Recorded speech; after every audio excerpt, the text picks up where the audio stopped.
Okay, I want to, for a moment, pick up where we left off with the Gra, because I want to make a methodological point here. According to the majority of Rishonim, there is, probably all, there is actually a machloket in our Gemara as to the authorship of the final 8 Pesukim of the Torah. Right? Right. If we remember yesterday, the Gra claims that when the Gemara says upliga, it doesn't quite mean pliga. It's not really an argument, right? They're just sort of taking it from different angles, right? They're taking it from different angles, right? If you look back at the Gra, and he says, right at the end,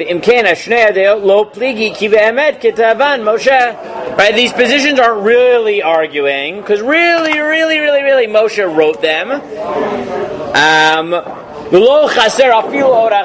therefore they both agree that the Torah wasn't missing a letter.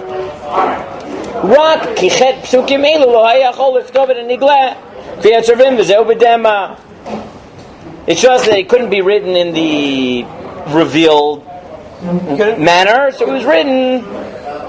Meaning he dictated it to himself before he read it? He wrote it in the invisible ink, remember, with tears, etc. Right, yeah.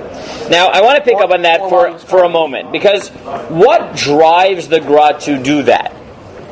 What do you think drives the Gra to claim that despite the fact that the Gemara presents this as a dispute, as a machloket, he understands this not as a machloket? What drives him to say such a thing? The fact that they make it sound like the Torah is complete.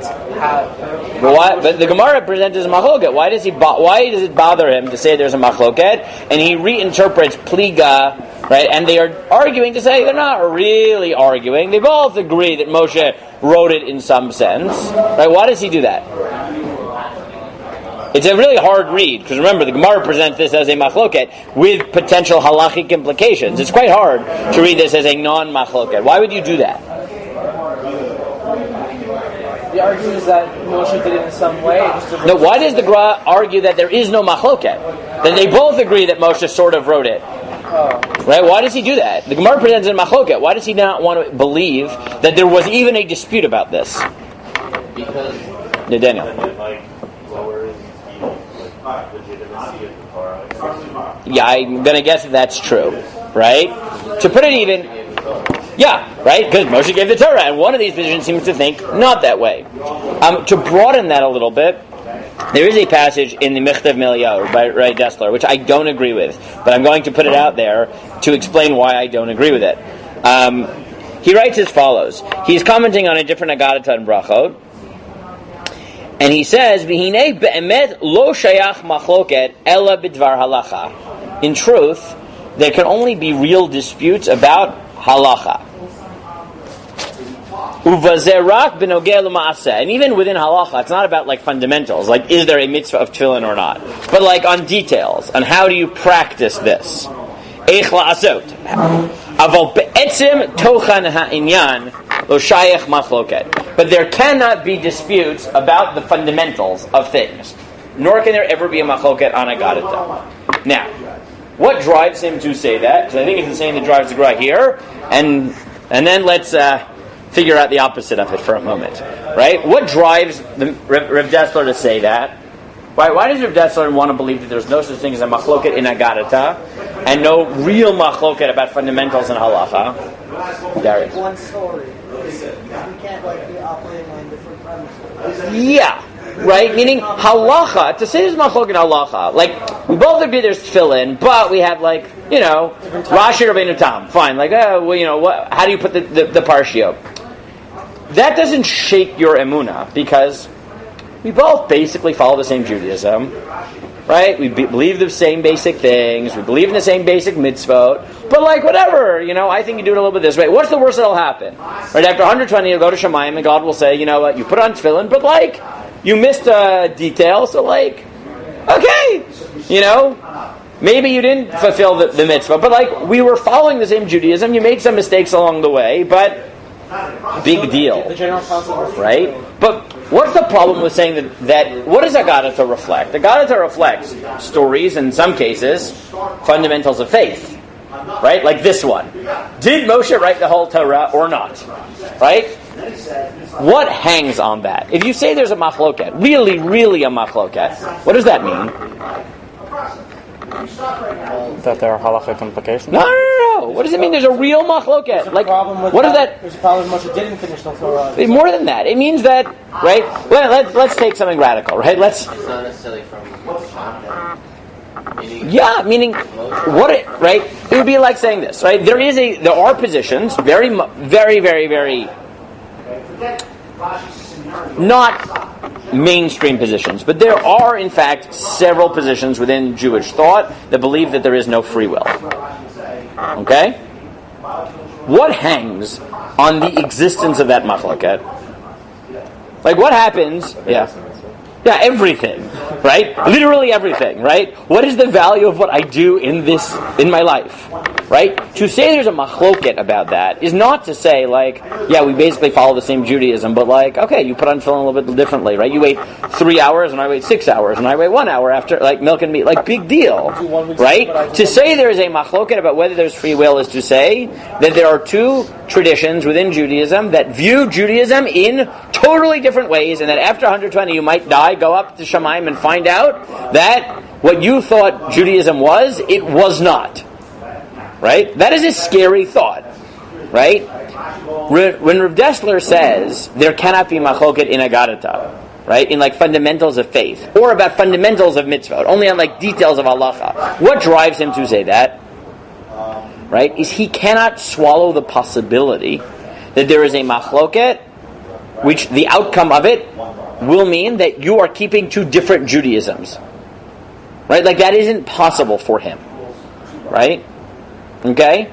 Yeah. Maybe if you read him with like a different concept of there can't be versus he's saying there can't be as if there is some issue we have to figure out, we can't leave. We have to find out what the right. No, so that's not what he says, right? He says that even when it appears like there's a machloket in the Gemara, it's not. Like what the Gra did here, right?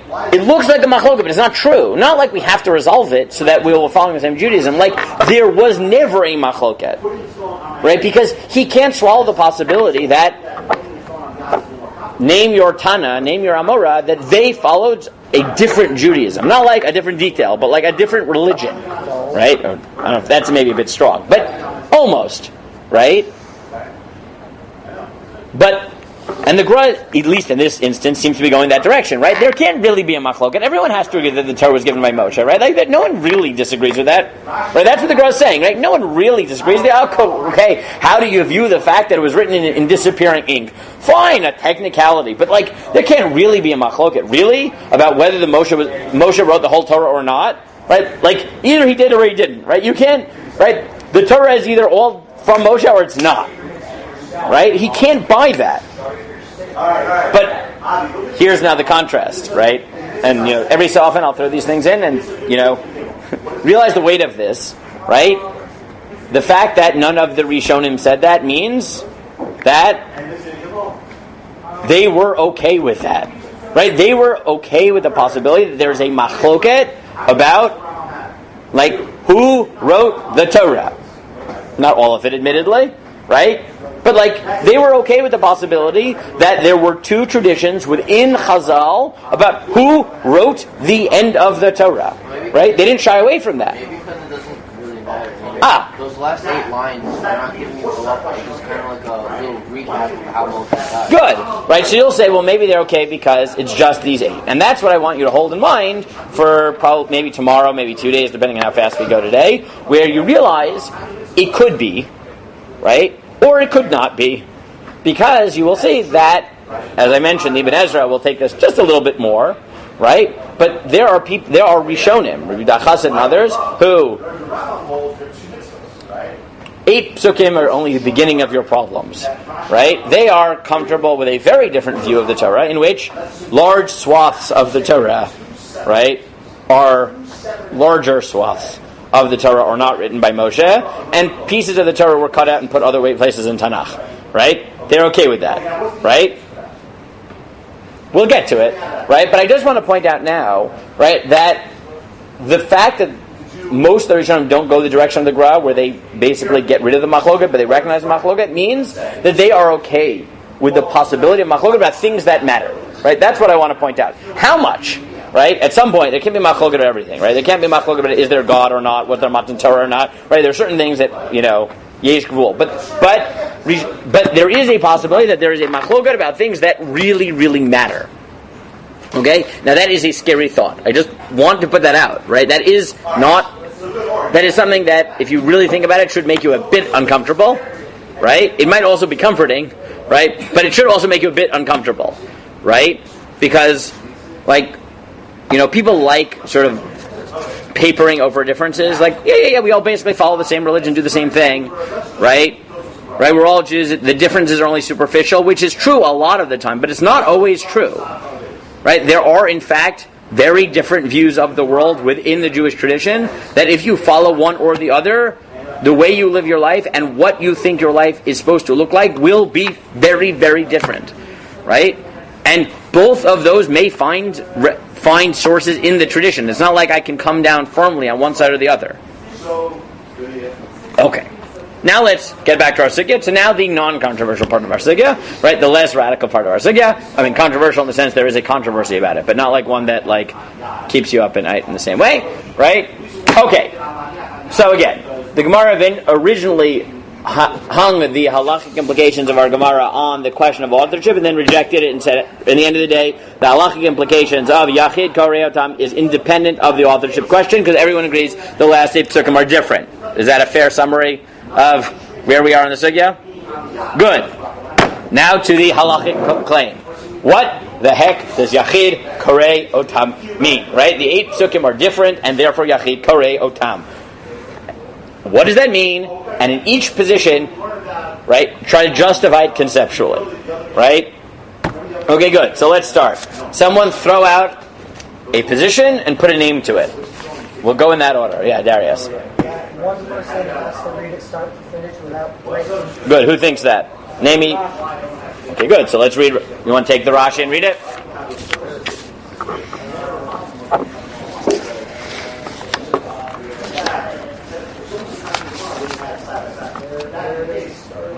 Yachid Korei Otam, yeah.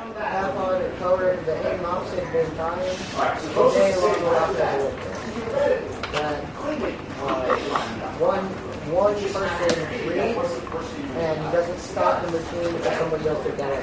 Right. So Rashi says Yachid Korei Otam means read it as one aliyah, not two. Right? Don't make Tosafot. Right? Don't make Tosafot. Right? Right, for those who don't know, because not everyone in their shul does it, it probably depends on the size of your shul. Yes, in the Bayit we do this all the time. You have 803 member families, right? There are multiple simchas, right? You often have to make extra aliyot, as Daniel mentioned during Chabrusa. This is just a reality, right? We got to do this, and you'll go to shul, and it'll be frustrating. There won't be 7 aliyot. There'll be 8, 9, 10, 11, 12, whatever, so that every bar mitzvah boy and every ufruf and every yurtzeit and everything, everyone can get an aliyah. So you add 1,000,000 aliyot, and the longer the parasha, the longer that happens, right? And as long as an aliyah has more than 3 psukim, you can keep doing this. So, on a nice week of matos maseh, you can get a good 80 aliyot in there if you really, really, really, really want to. No one ever wants to, but you can do that. But you can't do that for the last 8 Pesukim. The Torah has to be read as a single aliyah. Now, let's take Rashi at every level.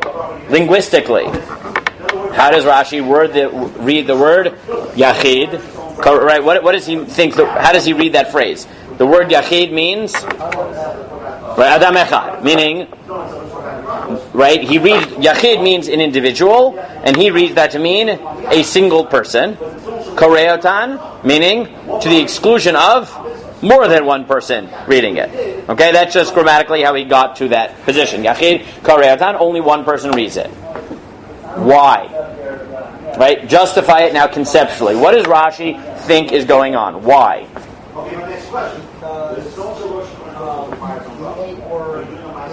They're distinct and they have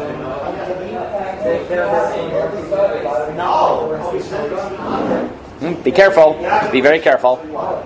Yeah, keep going, but be careful. Yeah. They're not like the rest of the Torah, so because they have their own flavor or their own essence, they can't be interrupted the way you can interrupt the rest of it. So let's try that. Okay, they are different.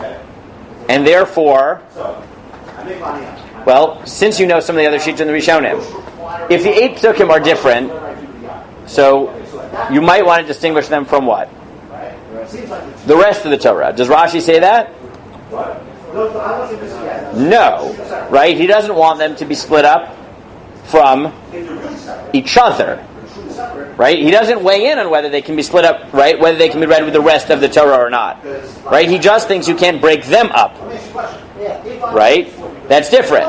Right? So now let's try to justify that, right? It's not that, right? Meaning there are two things, right? Right? Other Rishonim say it can't be read with the rest of the Torah. Right? Meaning you have to make a new aliyah of the last 8. He doesn't say that. He just says that the last 8 Pesukim can't be broken into more than one aliyah. Right? So why would you say that? Right? You only need half of what you said.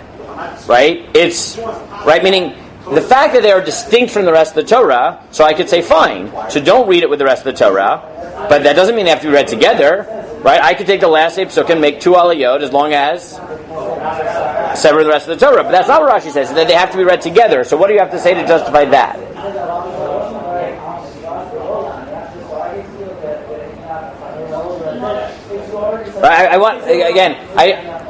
By the way, no one should feel like embarrassed or anything. Like, I'm going to push you to be very precise conceptually, right? And I expect that it will take several stages to push, right? Yeah. So what would justify this?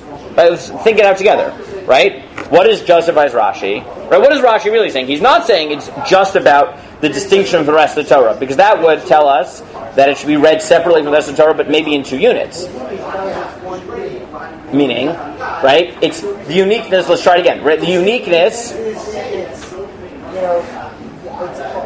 total quality of one. Yeah, right. I think that's right for Rashi. That's the emphasis. It's not the distinction from the rest of the Torah that's important for Rashi, right? It's that the fact that these are written this way make them their own unit, right? Meaning they become. Right? There's something about the fact that this was the unit written by either Yoshua or Moshe B'Dema that means they can't be split from each other. Right? Meaning the rest of the Torah, as it were, every 3-4 Pesukim has a theme and therefore could be its own aliyah if you wanted it to be. But the last 8 Pesukim, right? It's like to imagine it, right? You can take there are certain conversations you want to do in one shot, right? And certain that don't matter, right?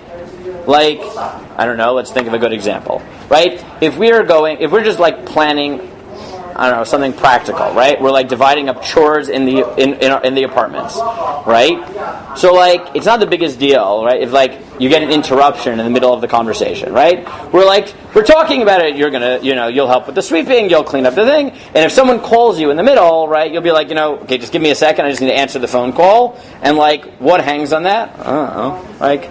Whatever. So like, you'll talk about one chore now and another in like 30 seconds or a minute, right? Let's say you were, God forbid, but to sort of keep the context of the Pesukim, you just found out that a loved one died, and you are now conveying this to another member of the family, right? You found out, I don't know, a grandparent passed away, and you have to tell this to your sibling, right?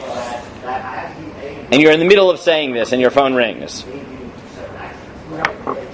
What do you do at that point? You ignore the phone call, right? Maybe there are certain things that by nature of that they are, right? Finish the message before you do anything else, right? That's what Rashi is saying. Is the last 8 Pesukim, right, essentially are a eulogy for Moshe, right? Right? You wouldn't want someone picking up their phone in the middle of a eulogy, right, at a funeral, right? This is not what you do, right? The fact that these 8 Pesukim are either written by Moshe B'Dema or written by Yoshua as a close to the Torah, a final speech, a final tribute to Moshe, whatever it is, it's not that it makes it distinct from the rest of the Torah. It means that this speech must hang together, right, and therefore cannot be split. That's what Rashi thinks. Good. Give me another model now. But now, conceptually, what for Rashi, the issue under discussion is not the distinction of these 8 Pesukim from the rest of the Torah, is the connection of the 8 Pesukim to each other, right? Now, give me another model, right? Give me a different conceptual model. The Rambam says that you can read the Pesukim with that opinion. Good. So therefore what? So Actually, you know what? Let's hold the Rambam. You're 100% right. But let's take the flip of Rashi for a moment. Right? Someone give me the flip of Rashi. Right? Rashi says that this is about the connection of the 8 Pesukim to each other. Who says what Darius said originally? Which was that the issue at hand is the connection between these 8 Pesukim and the rest of the Torah. Right? Who says that? Why do they both argue? Why would that be an argument? Who said that? I don't. Who said that? There are names to that. So don't ask me why. First, tell me who. The guys in the Gemara. No, not the guys in the Gemara. I mean, halachically, Yachid Karei Otam. What's the other halachic position that reflects the first half of what Darius said? Right? Darius swallowed 2 different positions, both of which were correct, but they were not one. Right? One is that the Yachid Karei Otam tells you there's something unique about the way these Pesukim relate to each other. Possibly 2 is that they're unique about the way they relate to the rest of the Torah, which Darius is right, is probably a better read of the Gemara, because the issue at hand is how are these Pesukim different from the rest of the Torah, not how they connected to each other. So, I agree with Darius. The Pashut Pshat would be that you're looking for Yachid Karei Otam to be about how are these Pesukim not connected to each other, but different from the rest of the Torah. Now, who gives you the simplest halachic position that reflects that sort of straightforward read? Gavi is one of them, right? The Rambam. But hold that thought for a second. Who says this? Give me another position. Right? There were like 5 sheets on Rishonim. Right? Give me any of the Rishonim.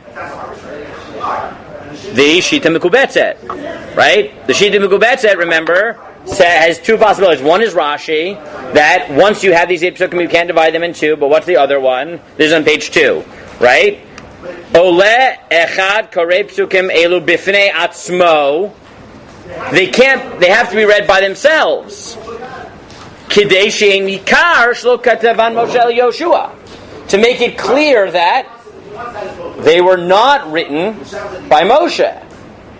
Right? They were not written by Moshe, meaning the other position Mekubetzet said is that the halach of Yachid Karei Otam means that you have to stop the previous aliyah at the last 8 Pesukim, so that no one thinks that these Pesukim are like the rest of the Torah. Yeah, Dov. Doesn't this assume that Yeshua wrote it?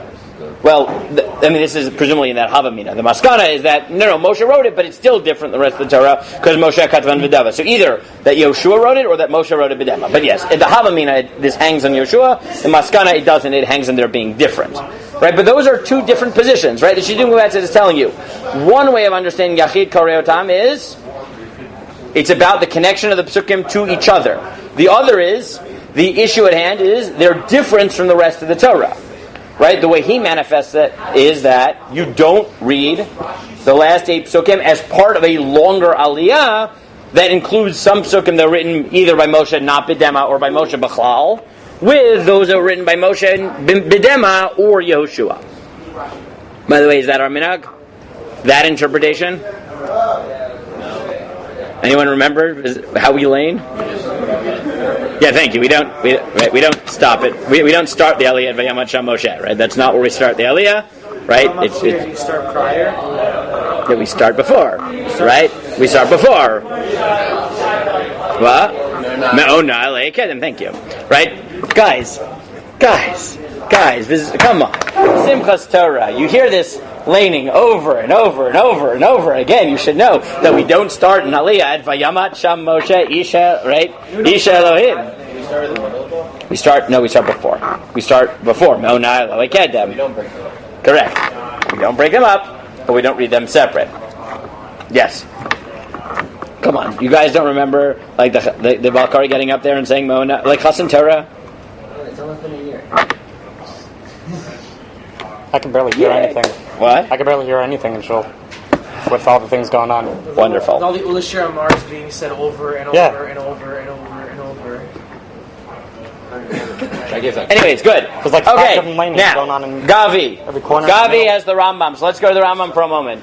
The Rambam conceptually says something totally radically different, right? The Rambam takes a third position, right? What does he say, right? The first 2 positions are Yachid Karei Otam means that a single person reads the holy Aliyah because in some way this is an atomic unit. Possibility 2 is that the issue at hand is figuring out in what way the Pesukim are related to the rest of the Torah. Right? The Rambam, right now, both of these Shitot, though, are about what? Right? They're merely about recognizing difference. Right? Right? It's difference. Right? These two positions are opposites, but they're both within just saying that the last eight Pesukim are different. The Rambam goes farther. It's not just the last eight Pesukim are different. What are they? Yeah, lesser. Right? Meaning, the first two positions say they're different. They're not necessarily lesser. They're just different. Right? Right? Therefore, they have to maintain difference, either from the rest of the Torah, or they can't be split so that they hold together. The Rambam's position is that no. Yachid Korei Otam means that these Pesukim are on some level lower. So how does he interpret it? What does he think Yachid Korei Otam means? That, a Yachid can read it even without... Correct. Right? Without a tzibur. Right? So Rashi thinks the word Yachid means one person. Right? The Shidduch Gwetzes thinks Yachid means an individual who did not read the Pesukim prior. Right? The Rambam thinks Yachid, in this case, is not the opposite. Does not mean one. What does it mean? It means, right, a non-tzibur.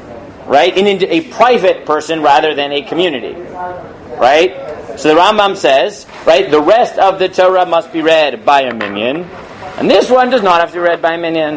Now, the Ravid challenges him on two grounds. What are the two grounds? You can end the parsha before the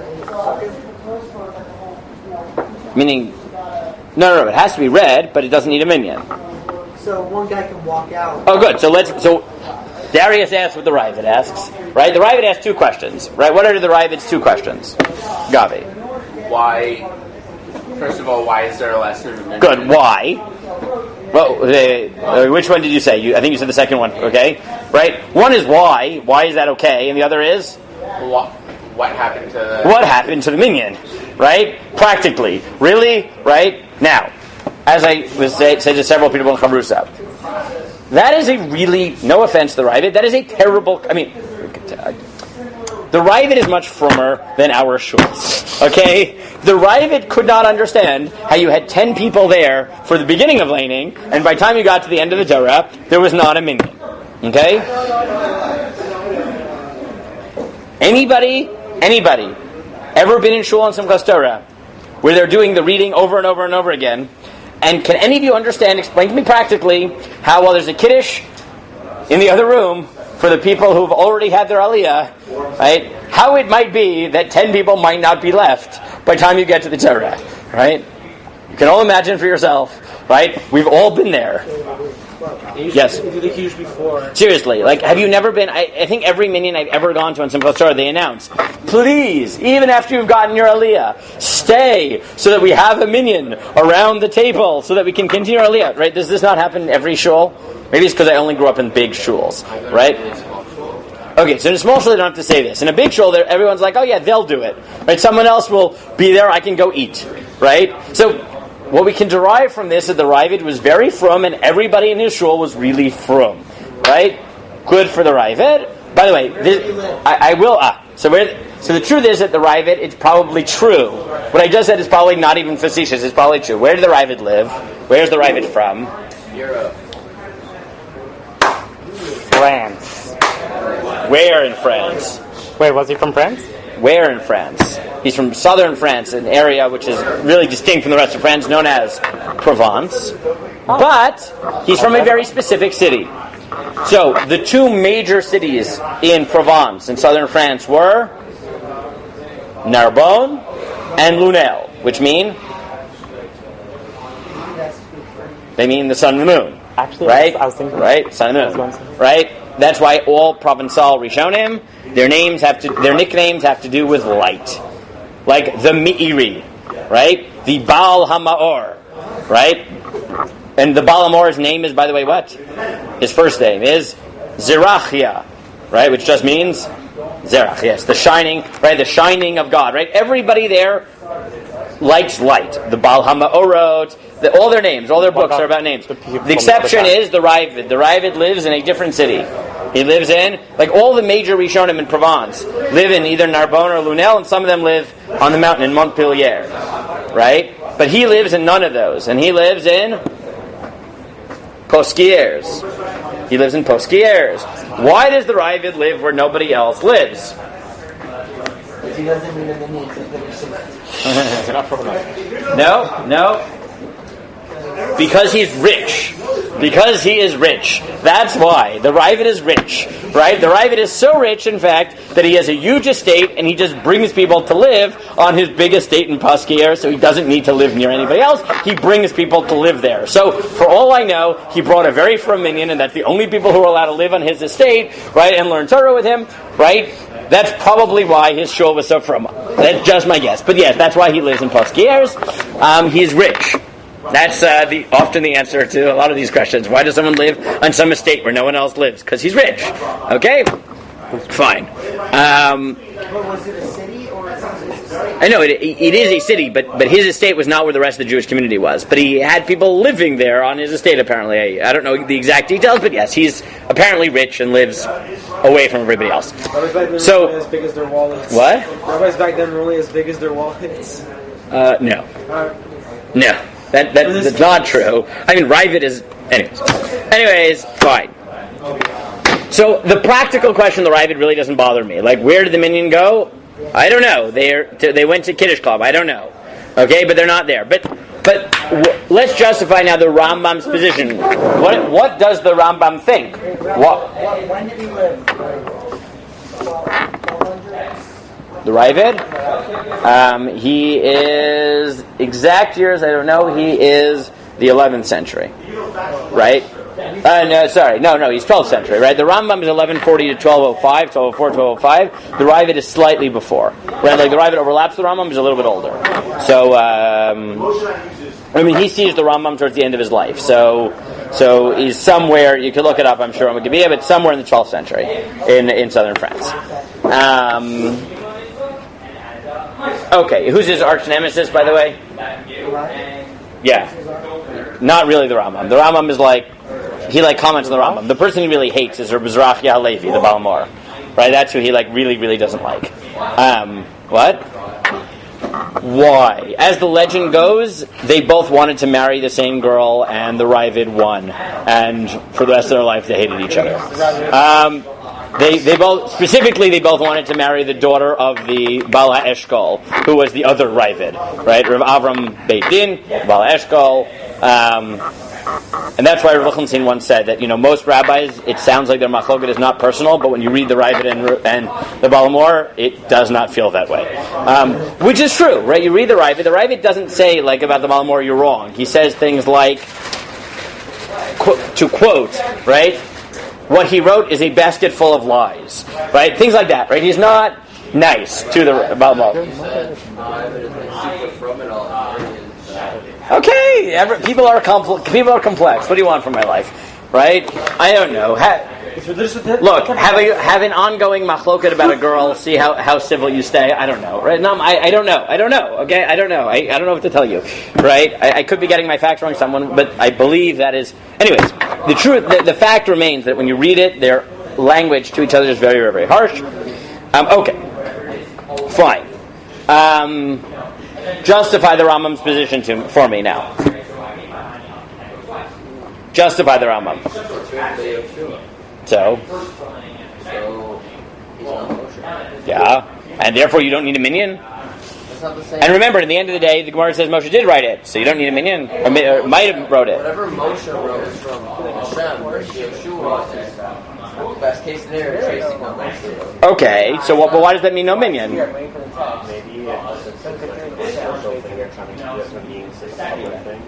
Maybe, but he's not saying you dafka don't do a minion, just you don't need a minion, right? Okay, so you could just say, well, it's a lower level. What do you want from my life? So you don't need a minion. Why do we need a minion to read the Torah? So good. So I think that if you really want to answer the question, you have to answer the question the Darius said, which is, why does one need a minion ever? Right? Why? So why do you need it? God didn't say so. This is not Del Raisa. No, because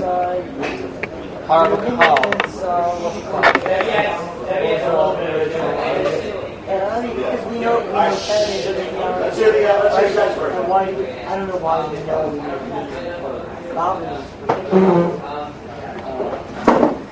So let's give several different versions of what we're about to say, right? We need a minyan in general whenever we need a community, right? That's what it is. It's a community, right? Just on that level, why might you not need a minyan for these Pesukim?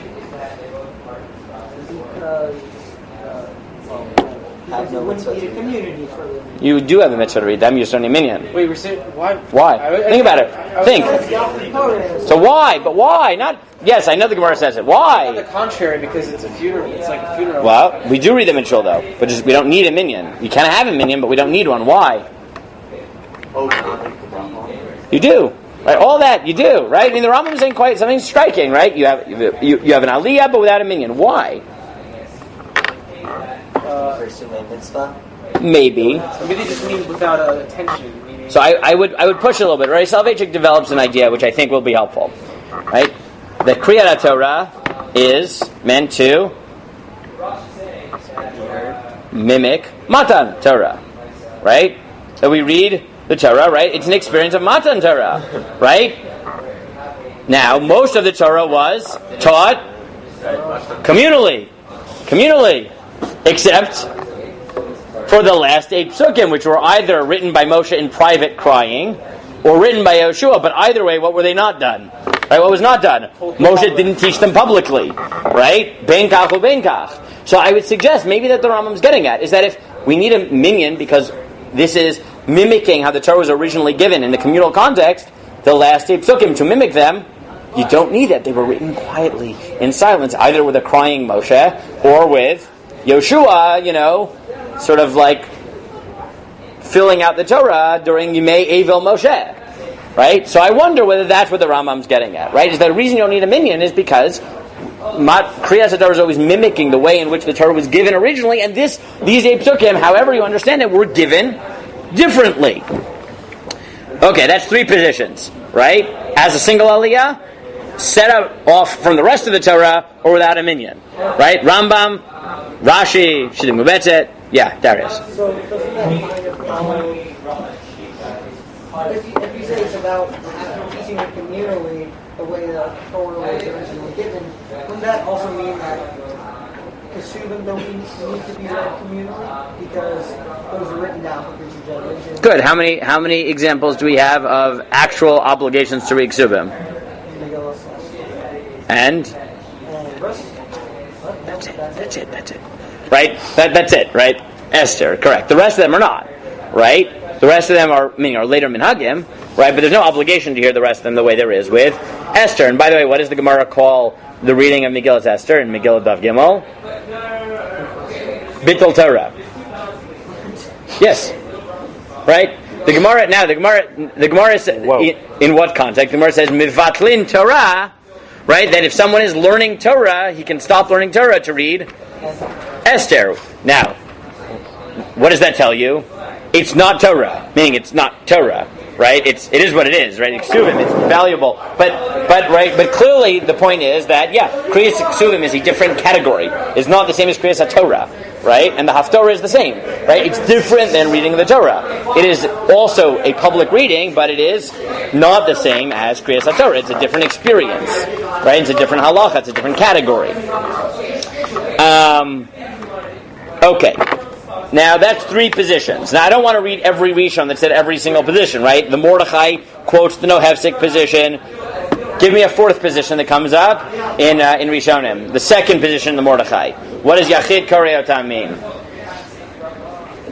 And by the way, grammatically, right? So far we have, right? Yachid either means, right? The Pesukim are read together as a Yechidah, as a unit, or they're read distinct from the rest of the Torah. They're read by one person, right? Or they're read by Yachid Umat Tzibur. That's the Rambam, right? What is the 2nd day in the Mordechai, Darius? I don't know what the Mordechai, but first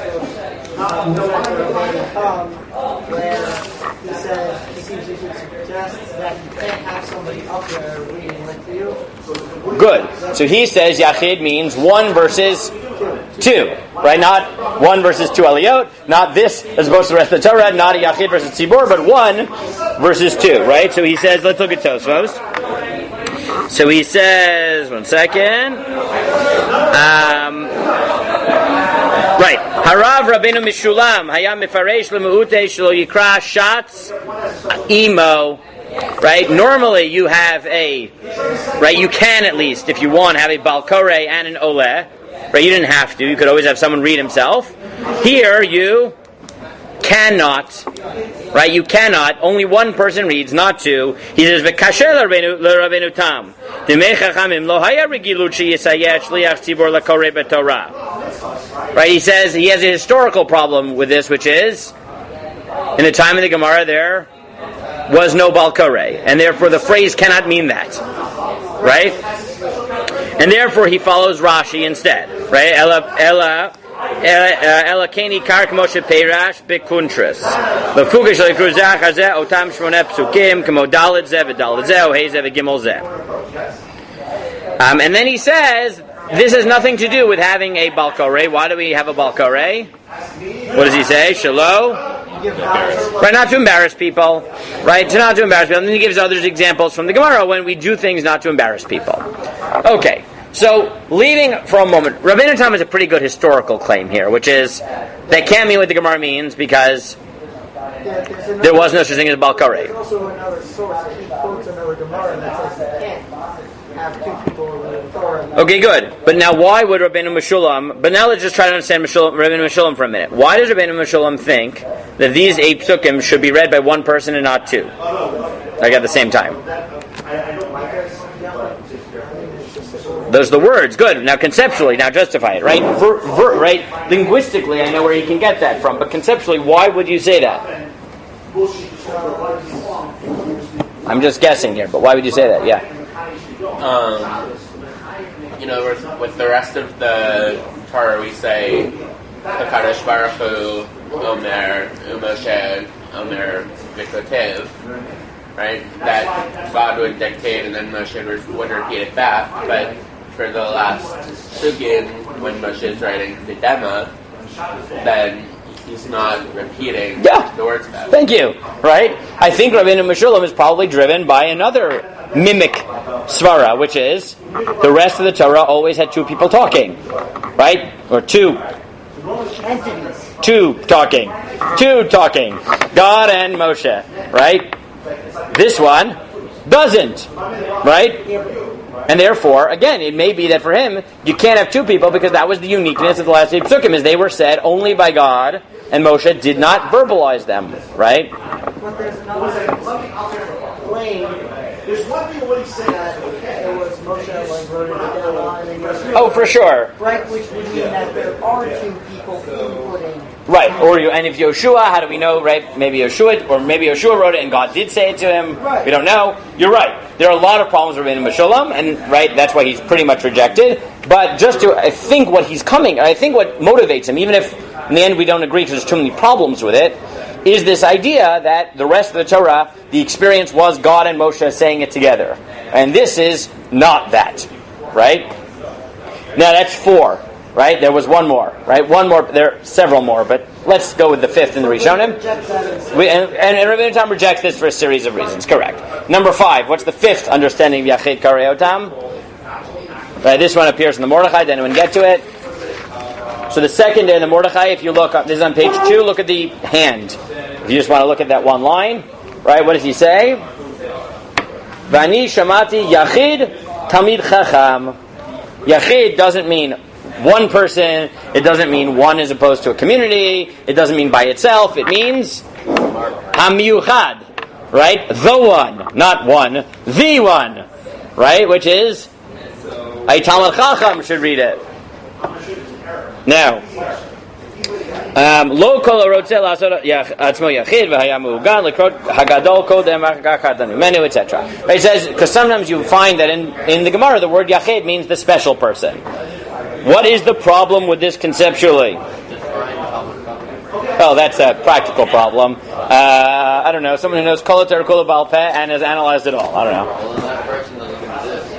For most places, Okay, fine. If you were in shul with Rabbi you're safe. Okay, whatever. I don't know. Fine. Okay. Not so many people. You're in shul with Rav Asher Weiss. Okay, I don't know. You give him Chassan Torah, right? What's the problem? What's the big problem that everybody has? And even if you haven't seen it inside, you tell me, what's the problem with the Mordechai? With this position? Well, there's a position that Yeshua wrote it, and how could you have somebody higher? Yeah, thank you, Darius. Right? Everyone's problem is, wait a second, whoa. The Gemara is trying to explain why these 8 Pesukim are less than the rest of the Torah, right? How can you possibly conclude from that someone more special has to read them? That does not fit. Maybe it's because they are less, and we want them to be less. Perfect. And Daniel gives the explanation, which is correct. And Daniel highlights the defense of it, which is to say, maybe you're right, they're lesser. So why do we have the Talmud Chacham do it? Because they're lesser, but they're not nothing, right? And if you just give it to someone, right? If you give it to a regular person, they'll say, those are the Pesukim that Yoshua wrote, right? But if you give it to Talmud Chacham, they'll say, but it's still Chashuv. Right? If you make sure to give Chassan Torah always to the rabbi, so then everyone will say, okay, maybe the Yeshua wrote them, but they're still special. Right? It's overcompensation. Right? That's what it is. You're overcompensating. Right? In a Chanami, you're overcompensating. Most people don't like that, by the way, because that's a bit weird. Right? But that is the 5 main positions that appear in Rishonim. So who's going to be brave and summarize again the 5 positions that we saw to explain Yachid? Good, Daniel, go. Rashi says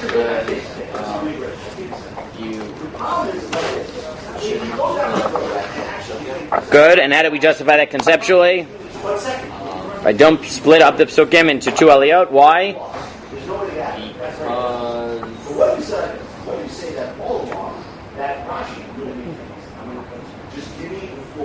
Okay, someone want to help him? Or how do you justify Rashi? Well, because they're different from all the other ones, so you can't treat them the same. Well, no, it's not Rashi. It's one. Right, they're connected to each other, right? Meaning their difference also makes them one thematic unit, right? Now, what you just said is the Shittim Guvetzet, right? Which is don't read them with the other aliyot because they are conceptually different from the rest of the Torah. That's 1 and 2. What are the other 3? Gabi, you can say the Rambam again. That you can read them without a minyan. You can read them without a minyan, and how would you justify that conceptually? Because right, linguistically is easy. Yachid versus Tzibur, right? Yeah. How would you justify conceptually? Because they're on a lower level than. And so one is just to say they're lower, or to say. As far as read on a community. Yeah, that the Torah was originally given communally, and therefore must be read communally to recreate that. But this was given in a different way. It was privately. He wasn't right. Good. That's 3. Now 4 and 5. Rabbeinu Meshulam is.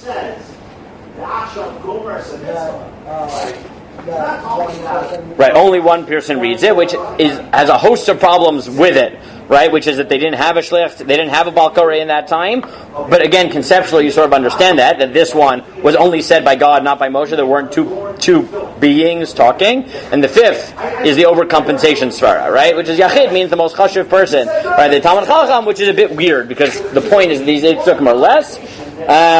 Okay. So very quickly, halachically, which of these are accepted? Right? Which of these get accepted lahalacha?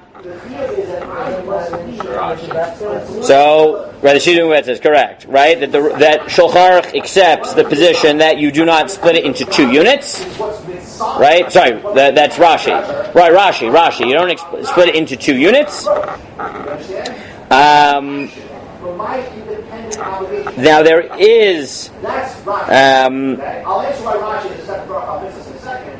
Well, now ironically, which minhag got accepted, even though it is the least halachically justifiable of the 5 positions? That a chashuv person gets it, right? Those seem to be the 2 that have resonance in the halacha, right? Is primarily the position that's accepted is Rashi, that we read it as one aliyah, that we don't split them from each other, right? Do we link the last 8 Pesukim to the rest of the Torah? Absolutely. Our last aliyah is Me'ona Eloi Kedem, right? So we don't accept that position, right? We read it as more than an 8 pasuk aliyah, right? But we do actually, the minhag has become that it's what we call chasan Torah, right? That we make a big deal about who gets the last 8 psukim, right? So the minhag does seem to be that we went in the direction of the Mordechai, which is ironic, right? Now, me'ikra din, we don't accept it. It's not like you have to give it to a Talmud Chacham, but the minhag has developed, right? And this is what the Mishnah Brura points out, right? That even though technically even a katan can be oleh, right? This is not a bigger, this is actually lesser, right? Is that anybody can read it, right? Even a child can read it, right? On Simchas Torah we give everybody aliyot, right? The minhag, which again, not halach, right, is very weak halachically, is to paskin like the Mordechai as well, right, which is to give an important person what we call chasan Torah or chatan Torah. Yeah. So, I think you could probably argue that it's possible to do all. Correct, but we don't. We're right. So,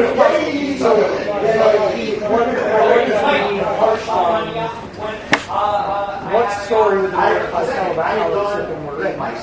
The way, the two answers that were just said that we follow the one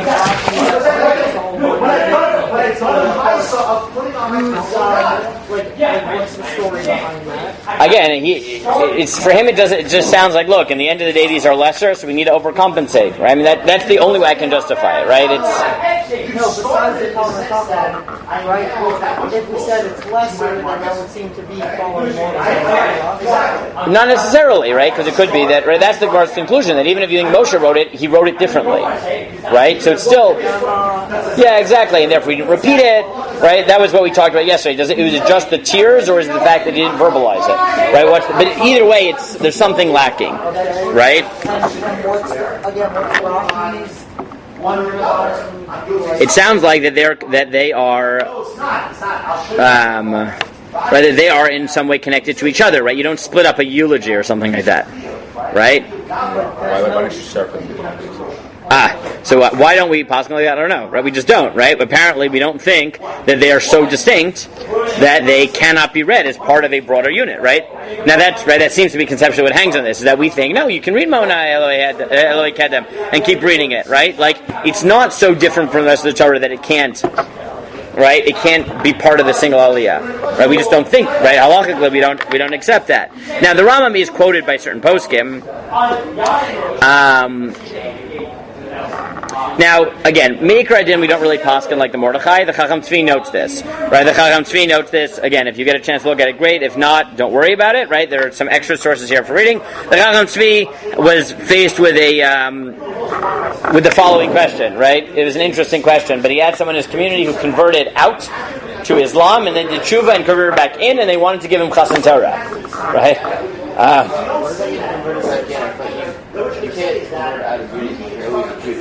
Probably, according to most Shita, but he came back, right? Well, when he was a Muslim, he didn't come to shul on a regular basis. Now he left Islam and he's a practicing Jew again. And they wanted to give him chasan Torah, and there were people in shul who said, "How can you give chasan Torah to him? Right? You have to give it to a Talmud Chacham, not a person who just recently stopped being a practicing Muslim, right?" And what did he say? He said, "We don't really paskin that way," right? Meaning, not weighing in on whether you should or should give him the aliyah, but there's no technical problem giving him chasan Torah, right? Because we don't really paskin like the Mordechai. And he says, besides, right? Why did they want to give him the aliyah? Because he was now a good member of society. He was a Baal Tshuva. And they wanted to make a point that, no matter what you do, you can come back. And he's like, that's a good message. I like that. Right? He's a Baal Tshuva. Right? Don't try to shun him. Like, he made a big mistake. No one's denying that. He was practicing another religion for a bit. Right? That's not what we like doing, but that doesn't mean he can't get aliyah, even chashav aliyah. Like he's saying, like the fact that we give chasan Torah to an important person, like that's just a minhag. That's not really the real halachic interpretation that we accept. Is that this can't be broken into two aliyot? That's it. He's saying the fact that the minhag emerged that we give chasan Torah to a chashiv person is not really halacha. It's a minhag. It's fine.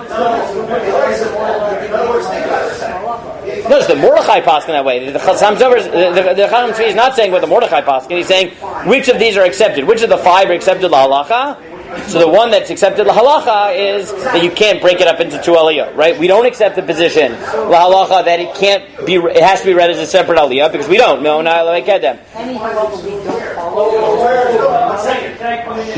He's just saying in this particular case, the reason that Chassan Torah is given to a chashav person is not because we pass like the Mordechai. We don't, right? The fact that our minhag happens to be similar to that which the Mordechai thought was the halacha, right, doesn't prove that we really paskin that way, right? So he says, therefore, don't worry about it too much. It's not really halacha, right? Meaning the Mordechai thought it was halacha, but he said we don't paskin like the Mordechai, right? Correct. So now the halacha, again, usually, we also don't. Right, we try not to pass like the Rambam, right? Meaning, hence that announcement. Please make sure there is a minion when you are laning, right? We try not to pass like the Rambam here to not have a minion, right? The one that is recorded halacha again is that we don't split it up into 2 units, right? We don't, right? Read it as its own aliyah. We don't. Right? We're not really makbid that should be a Talmud Chacham, right? We do have a Balkorei, hence we don't pass getting like Rabbeinu Meshulam, right? That's 3. What am I missing? We do read it, right? We don't break it up in the middle, but we do pass that way. What was the 5th? What did I miss? Which one did I not say? Shita Mekabatzah? We do read it with the other aliyahs. We don't paskin that way, right? With other Pesukim, we don't split it up. We do paskin that way. We sometimes give it to the Chacham, but only midin minag, right? We try to have a minyan. Oh, and we do have a balkor, right? No, I got all 5. That was 5. That's 5. There we go. 5. Okay, good. That is fine. That is all 5, and that is how it shakes out la halacha. What? B'shas hadchak, you might be able to paskin like the Rambam, right? There are, and some of the Achronim do bring this up.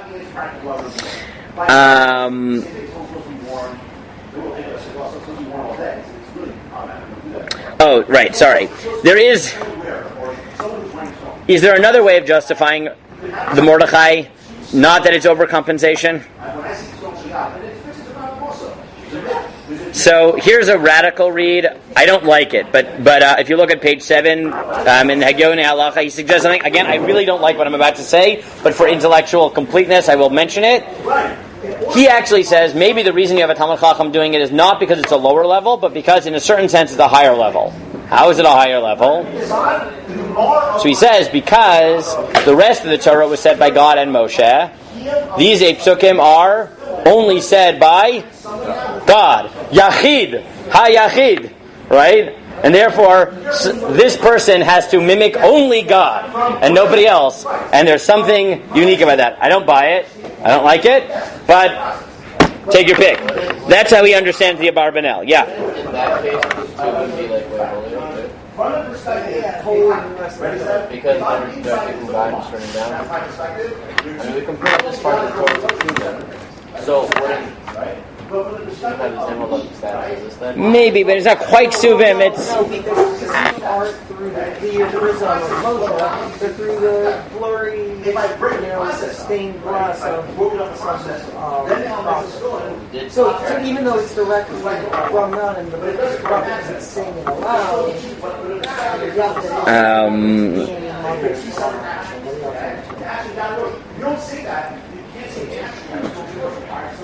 now there is one more parish that doesn't appear in the Rishonim. The Rashash suggests that what it means is that you shouldn't read it twice. Right? Like, you know how we have 1,000,000 aliyot in Simchat Torah? Right? Don't do that for the last 8 Pesukim, which is, by the way, how we don't, right? And we read all of them until Chassan Torah, and then we just read Chassan Torah once, right? So that's how he understands this. It's a very hard read. But that happens to be how he reads it.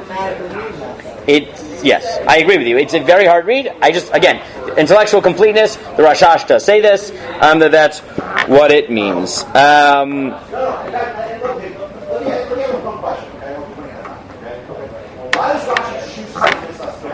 Yeah. Okay, apparently Ray Salvechik also suggested that the reason Moshe is sort of crying, Videma, is because he doesn't get to teach this publicly, which maybe sort of works with some of the things we're saying. I don't know if that's true, but again, throwing that out there. But fundamentally, we have now surveyed the 5 positions here. So if we just track what we've done the last 3 days, and we summarize in 1 minute, right? First, we justified how we got to the problem here, right? Then we dealt with what does the claim actually mean, what does bidema mean, and today we dealt with the halachic implications, right, and justify them conceptually, right? Those are day 1, 2, 3. Tomorrow we will now, and this will take us either 1 or 2 days, right, then go beyond this, which is, okay, let's go back to the theological claim, right, which is that Moshe might not have written the last 8 Pesukim, right, and see, should that at all be expanded, or should we limit it, right, to only what Chazal said, right, and that's where we get into a little bit of dangerous ground with Ibn Ezra, or more. That'll be tomorrow. I'll give you a different source sheet for that. Are we clear so far what we did, right, how we built this sugya up, right, the 3 stages? Yes? Good. Shkoyach, guys? Fine. Okay, so let's for a moment focus on the position in the Gemara that Yoshua wrote the last Pesukim in the Torah, whether that's Rabbi Yehuda or Rabbi Nehemiah. Now, you would think that if it's not Moshe, then the obvious person to write the next 8 Pesukim are Yoshua. And in fact, for anyone who did the Gemara in Bava Basra, right, that is basically the model of everything in Bava Basra, right? Yoshua katav sfaro, right? Yoshua wrote his sefer, and the Gemara's question is inevitably, Yoshua dies in his book. And the Gemara answers with no proof text whatsoever. So Elazar picked up, and the Gemara says, oh, but Elazar died, so the Gemara says, so Pinchas finished it. Like, what do you want from my life, right? Pick the next available Navi, and the next available Navi finished it off. This is not, doesn't take great chachma. So I would have, if you had asked me, and all I had was the Gemara in Bava Basra and the Gemara in Menachos, I would have said that is how we got to Yehoshua writing it. For whatever reason, the Gemara does not suffice with this, and the Gemara adduces a proof text from Sefer Yehoshua. So, someone tell me how the Gemara gets to this. Yes, in addition to the obvious. Yeah.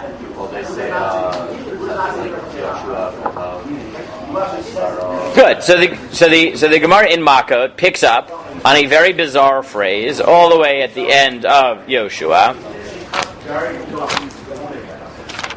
The very end of Yehoshua in Parachav Daled. Parachav Daled, Pasuk Chavav. So we're talking less than 10 Pesukim from the end of the book. Vayachov Yehoshua advarim ha'ela b'sefer Torah Elohim.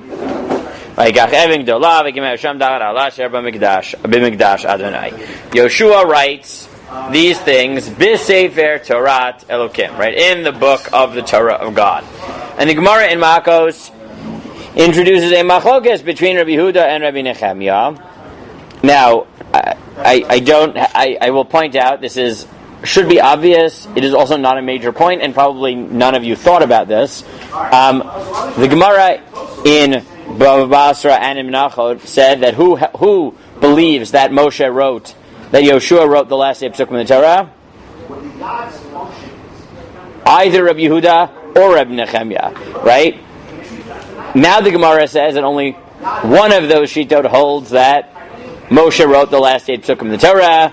Obviously, whoever holds that Yoshua wrote the last 8 Pesukim, right, whether it was Rabbi Yehuda or Nehemiah, is going to be the person in Makot who believes that he wrote the 8 Pesukim, right? Because it's right now Rabbi Yehuda and Rabbi Nehemiah are arguing, right? There's just a lot of anonymous names going on, right? We don't know who said what, but whoever it is going to a line. We just will never know who that is. Okay, close parentheses. Doesn't really matter, but that's fine. So the Gemara says that what does the phrase Torah Sefer Torah Elokim mean? It brings 2 possibilities. What are the 2 possibilities? I know you guys did it. I know you even know the answer to this question. I talked with you, several of you, during Chavrusa. What is the Gemara answer? Gavi, you're not talking. Nate, answer for Gavi. What does Gavi want to say?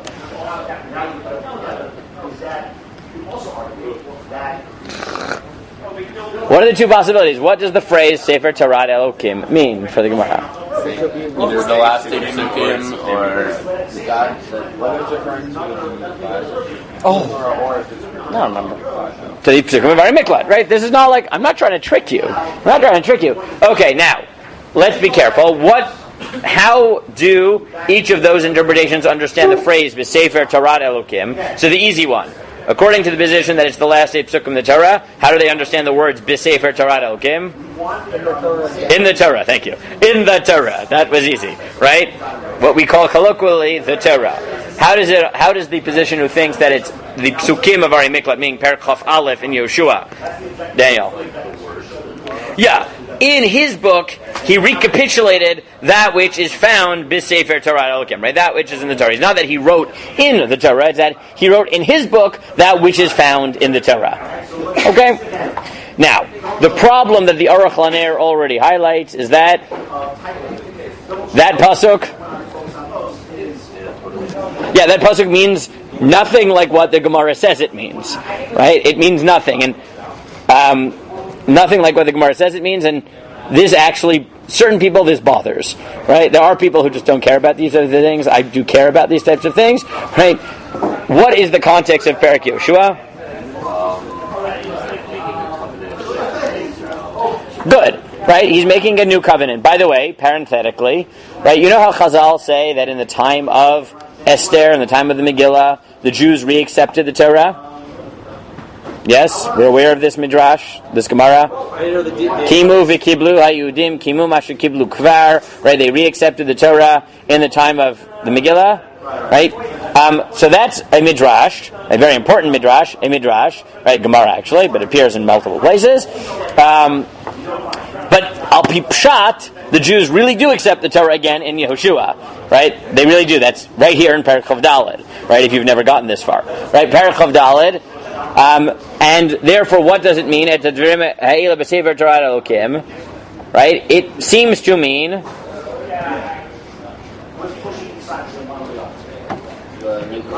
right, like it means this covenant, right? He wrote down this covenant, he put it with the Torah that he had, right? That's what it means. It doesn't mean he wrote something in the Torah. It means this is the Aruch LaNer's problem. The Aruch LaNer's solution is.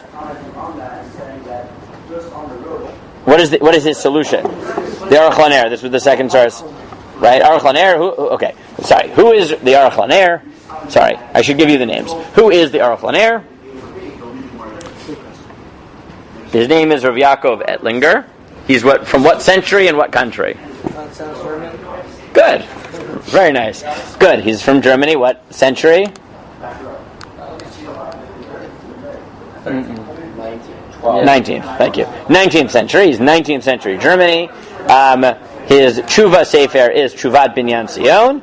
Right? Probably his most important position, most famous position, is he is the person who introduced the notion that not religious Jews Bizman Hazeh have the status of Tinok Shenishba. Tinok Shenishba, right? People who've been captured and therefore aren't considered fully liable and aren't considered evil. Right? That was him. Right? That was his position in Tshuvot HaChadashot, Binyan Sion, Tshuvah Chav Gimel. So that's Rav Yaakov Ettlinger, but it is a pretty standardly possessed. He introduced it in Tshuvah Chav Gimel. It was reiterated by Rav David Tzvi Hoffman in Melamed Lahu El Choftet, by the Maharshag in a tshuva that he wrote to America, which is interesting in the 19th century. Moshe Feinstein writes this in several places. It becomes really excited, but he's the one who introduces it. So what's his solution here? How does he deal with this? Again, I don't want to spend too much time on this, but how does he deal with this? Right? He says, I explained this to at least one of you. What does he say? What's his solution? His solution is? It primarily means that he wrote this Brit and everything, but because it uses that weird phrase, Sefer Torah Elohim, so it has a secondary meaning, which is whatever it is in the Gemara. Okay, there's nothing like too conceptual here. I just want you to notice this, that methodologically, as Ramosha Lichtenstein told me when I was in Shir many, many years ago, trust nobody. That's the number, Yosef hates when I say this. Number one rule of learning, trust nobody ever. Okay? Ever, ever, ever. Don't trust anybody. If they say something, and they say something means something, then look it up. Okay? Look it up. Even if they don't source it. What? They don't source it. No, even if they source it, look at the source. Don't just assume it means what they say it means. Look it up. That doesn't mean they're lying to you, but it means that what they are saying is not necessarily obvious, and you at least have to understand why they said what they said. But don't just take their word for it, ever. I don't care if that's Chazal, I don't care if that's Rashi, I don't care if it's Tostos, I don't care if it's the Rambam, I don't care if it's your parents. Nobody, ever, ever, ever, and especially if it's me, right? Never trust me, right? Just don't. Right? It can come to bad things. Well, you'll end up okay? because you're never going to look at all the sources he tells you afterwards. Don't trust me. Look it up. Right? Look it up. Rule of life. Because otherwise you'll end up, right? The old yeshivish joke, maybe story, maybe true, I don't know, right? Is of a certain Rosh Yeshiva in Europe that gave a, you know what Purim Torah is? Right? He gave a shir on Purim Torah on Purim, and nobody was laughing because he gave a very complicated shir on a contradiction in Rambams, and he went on for an hour, and nobody is laughing. No one understands the joke except for one person who's cracking up and thinks it's the funniest thing in the world. And they asked him, "What's so funny?" He says, "Don't you get it? He made up those Rambams." Right? If you don't realize that, then you miss the joke. Right? You miss what's going on. Never trust me. I could make up a source for all you know. I will probably not do it, but if you never check me, then one day I will. Okay? One day. Okay. Oh, can you give like a, not to explain, but when you give your shares, just like give it on like a fake source that doesn't actually exist. Alright. Okay. And then like at the end, just Make up a Masechta of Gemara. If I make up a Masechta and you don't notice, I will be very upset. Yes. Okay? Do that. Right? If I start quoting things that don't exist and you have no idea, or start quoting books in Tanakh that don't exist, right? People will know that. Will you? Really? Yeah, no, but we won't know. This is like the people who are like, Yoel, that's not a book, you made that up. No, it's a book. He's a Navi, he's a prophet, I didn't make that up. Right? It's a nice little book in Treyazar. Okay. And I just gave you that both Targum Yonatan and Rashi quote this tradition, right? Quote this tradition. Okay, that is small. I just wanted to get that out there. The only thing I want to ask here is, why did the Gemara need this? Right? Why did the Gemara need this? Guys, right? Why did the Gemara need this?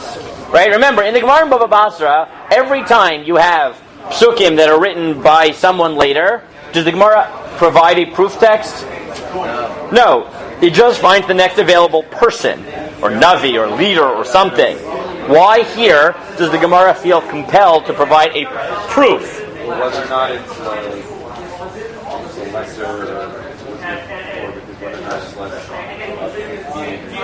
because whether or not it was written by Moshe or Yeshua, whether it's lesser or different type of meaning. Yeah, I think Max is right? I think the reason the Gemara cares here is because Yoshua is a book of Nevuah. It's not the Torah. So if Yoshua wrote it, or Shmuel wrote it, right, or Elazar wrote it, or Pinchas wrote it, it doesn't really make a difference, right? So Yoshua wrote it, so it's a book of Nevuah. Pinchas wrote it, it's still a book of Nevuah, right? And if they're wrong, by the way, what hangs on that? Nothing, right? If they're wrong that Elazar didn't write it, but Pinchas wrote all those Pesukim in both Yoshua's Zev and Elazar's Zev, what hangs on that? Nothing, right? It is still a book of Nevuah. It doesn't matter, right?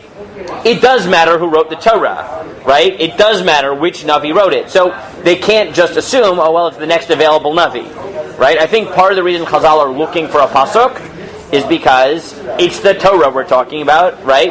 And therefore there is a difference between Moshe's Nevuah and anybody else's Nevuah. How do I know? It says so. Good! Where does it say so? Torah. In the Torah! Good! Right? I'm not trying to trick you. Right? Lo kei navi Moshe b'chol beiti neman hu panim el panim, etc. Right? There are multiple places in the Torah where the Torah emphasizes Moshe's Nevuah is unique. Moshe's Nevuah is different from other Nevi'im, and therefore to allow anybody to write in the Torah is a big deal, hence our entire sugya. And therefore it is, I think, necessary, at least if you can find one, to provide a proof text for it. Okay, that's my guess. Right, that's my guess. It could just be that they thought they had a proof text, but as the Archaner notes, it's not a very good proof text. If you're not looking for a proof text, it's not a very good proof text, right? Because it's not really what it means, right? That's not the main meaning of it in context. I assume they're looking for it because this whole sugya is novel from beginning to end. The notion that someone wrote in the Torah besides for Moshe. Okay? Okay. That's just for completeness. Now we get to controversial stuff. I'm sorry, I can't help it, right? This is where we are, right? This sugya has brought me here, right? I'm not trying, right? I know we have shiurim here, like controversial issues or controversial whatever. That's not, I didn't give this shiur to get to this point. I don't mind, but whatever, right? Okay. But here's the problem, okay? What drove the Gemara to claim that the last 8 Pesukim were different? Again, I'm not tricking you, right? What led the Gemara to say that the last 8 Pesukim are different than the rest of the Torah? What? No, not the Yachid. Well, why did the Gemara? How did the Gemara know the last 8 Pesukim were different? Because Moshe is dead, right? Moshe is dead, right? Not complicated, right? But we already mentioned the problem is that this doesn't fully tell the story. Why doesn't it fully tell the story? Because, right, where does the problem potentially start? When he leaves. Yeah, when he disappears, never to return. Right? We've said this several times. When Moshe disappears, right, again, if the problem was, how does Moshe write about something in past tense that didn't yet happen, then at which point he never returns to the Jewish people, and they never find it, right? It's not like, No. you can't say that he wrote it and left it by his grave. Why not? No, he left it on the mountain where it says which mountain he went. Yes, but they don't know where that is, right? They don't know where the grave is. The grave isn't by the mountain, though. Right, we could come up with it, right? We could justify it, right? We could say he left it on the mountaintop, away from his grave, and they found the mountain and the papers. It says where the mountain is viewed. You're right. Look, Darius is right. It could be that they found Har Nevo, they just couldn't find his grave, right? And he left it there. Again, it could be that he made a parchment airplane. I don't know if that works. It's, parchment from hide, right? Like the Sefer Torah. I don't know if they fly. I don't know. We can try it later, right? If you can... tablet airplane. No, they use tablet. Yeah, tablet but the Torah airplane. is written on... Yeah, now it is, but then I don't know if they... Whatever it was, I don't... Look, a tablet airplane definitely doesn't work, right? That's what we call the broken lucha, right? Right? We've been there, we've done that, right? We're not doing this again, right? If you throw tablets off a mountain... Look... Either I can prove it to you from Mitzius, and I can take a tablet and smash it on the mountain, and you'll see that it'll break. Alternatively, I can bring a pasuk and say, look, Moshe threw it down, and hey, it broke, right? So if reality isn't a good enough of a proof, it's a pasuk, right? Whichever you take as a proof more, right? As long as it's a pasuk. As long as it's a pasuk, right? Okay. But again, they were being led through the wilderness and by clouds and Yeah, so we could say that we could say all types of things. We could say that Moshe that it flew on a cloud. You can come up with whatever you want. You can say whatever you want, right? But and again, that's fine, right? But it is still true that 12 Pesukim before the end of the Torah, right? If we really want to be completely honest about at which point, right, you at least need to start explaining how those Pesukim got back to the Jewish people. The problem is exacerbated, admittedly, in Pasuk Hey, when Moshe dies. But the problem begins in Pasuk Aleph, right? It begins, Vayal Moshe Mervot Moav Har Nevo, Rosh HaPizgah, Shapnei Yerecho, Vayirei Adonai Kol Eretz HaGilat Adan, etc. Right? Once he goes up to the mountain never to return, right, it starts getting difficult. And there was somebody, right, who was bothered by this, right? Again, it's not everybody, right? And Darius is right. You can solve this problem, and in a minute we'll see someone who did, right? But who was bothered by this problem? The Ibn Ezra, right? The Ibn Ezra was bothered by this problem. And he calls it, he seems to call it anyways, right? The Sod Hashkem Asar. So now, if you go to the sources for a minute, the old ones. Remember the old ones? Right? Old ones, okay? So look at a moment for the Ibn Ezra. The Ibn Ezra writes on Pasuk Aleph, right? Vayal Moshe Lefi da'ati, ki mizeh hapasuk katav Yoshua. I think that from this point, 12 Pesukim before the end of the Torah, Yoshua wrote it. Ki achar shala Moshe, what? 1. Right at the top. Right? Ki achar shala Moshe lo katav u'b'derech nivuah katavo. Because after Moshe left, he didn't write. Ve'a'ed ve'ereyu Hashem ve'gam v'yom Hashem elav ve'gam v'yigvor. Ad hayom hazeh divrei Yehoshua v'yitachen shekatav zeh b'achrit yamav. So he says he wrote it, and then he actually said something which is even more shocking, right? He says two things very surprising here, right? And I want to highlight both of them, okay? Because let's be very clear about the problem that is being created here. As the Gemara outlines, it is a radical statement to say that Moshe didn't write the whole Torah. Yes? You're all with me. But the Gemara said it about the last 8 Pesukim. So if we want to, we can always just say Moshe wrote the entire Torah except possibly that which Chazal told us he didn't write. Right? Ibn Ezra makes 2 moves that are both scary, and we're about to get to a scarier one. Right? One is that he expands it from 8 to 12. And then he does something else that is also shocking, which is, when does he think that Yehoshua wrote it? When does he think he wrote these Pesukim? Bisof ba'achrit yamav. Right? Not right after Moshe died, but when Yehoshua died. Right? At the end of Yehoshua's life, he wrote these Pesukim. Why does he think that? Right? Why does he say that? Look at the Ibn Ezra. What word leads him to believe that? Ad hayom hazeh. That the pasuk says that Moshe's grave is not known until today, which implies that time has passed since his burial. Right? That this is a meaningful statement. Right? It could be. Yeah, that could mean you're right, even after whatever time you show. Correct. It could be a day later. It could be a week. But again, Ibn Ezra makes 2 moves. Right? That are both radical. One is he expands Chazal's claim from 8 to 12, and the second is that he assumes that this, when it says Yehoshua wrote them, it doesn't mean Yehoshua wrote them like 5 minutes later. It means that the Torah was incomplete for naniach decades. Why should we care? What? Why should we care? So Yehoshua wrote it within his lifetime. Still, fits what the Gemara said. Fits what Well, it actually doesn't. He expanded it from 8 to 12. Okay, so besides that, here we said about just the 8. Correct, and admittedly, you could read this into Paragraph Dalet of Yehoshua, how Chazal understood it, right? That he wrote the Sefer Torah Elohim, right, which is at the end of his life. So you could read it. It's not crazy. Okay, now Rabbeinu Bechaye or Achayim, many people are very, very, very, very bothered by what the Ibn Ezra said, right? They are very bothered by what the Ibn Ezra said, and they said this cannot be, right? It cannot be. Right? If Chazal said the last 8 Pesukim were not written by Moshe, I can swallow it as a possibility. But nobody has the right to expand that, right? To claim that more was not written by Moshe. So if you look at Rabbeinu Bachya, he says, right, in no uncertain terms, ve'eino emet, ve'ein perusho nachon. It is not true, it is not right. Right? Aval, let's listen to his language. Right, this is also on page 1, right? Aval hanachon is after it's where it's underlined. Aval hanachon laha'amin v'hakabbalah ha'amitit.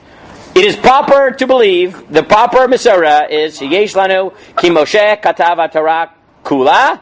Now this is interesting because he actually rejects Rabbi Yehuda. He doesn't just reject Ibn Ezra. He also rejects Rabbi Yehuda and Rabbi Nechemia. He says, I don't like this whole thing. I don't buy any of it. Moshe wrote the whole Torah, mi Breshit ad leinei kol Yisrael.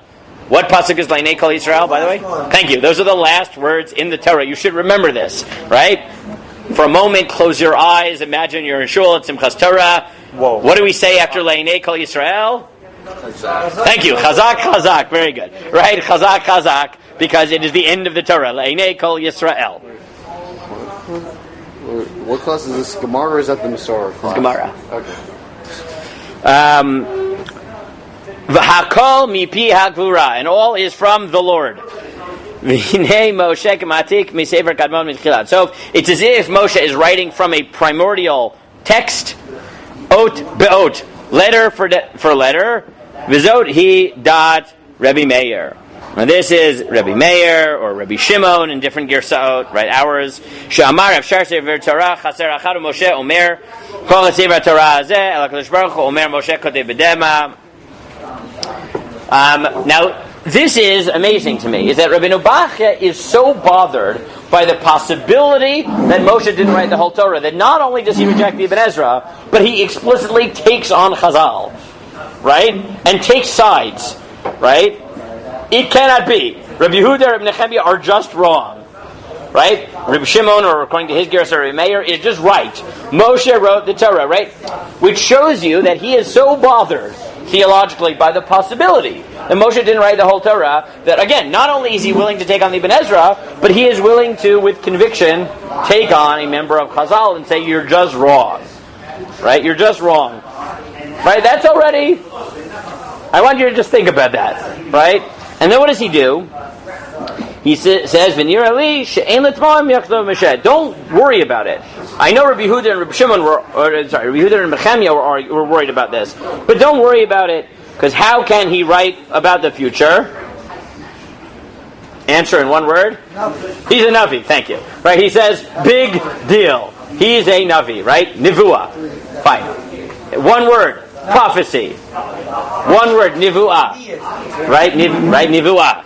He is a prophecy, and he says that's what Nevi'im do. They write, and he says, "Shekol Nevi'im noagim minhag hazeh b'divreihem ledavar avar b'makom ativ." Right? They always talk about the past.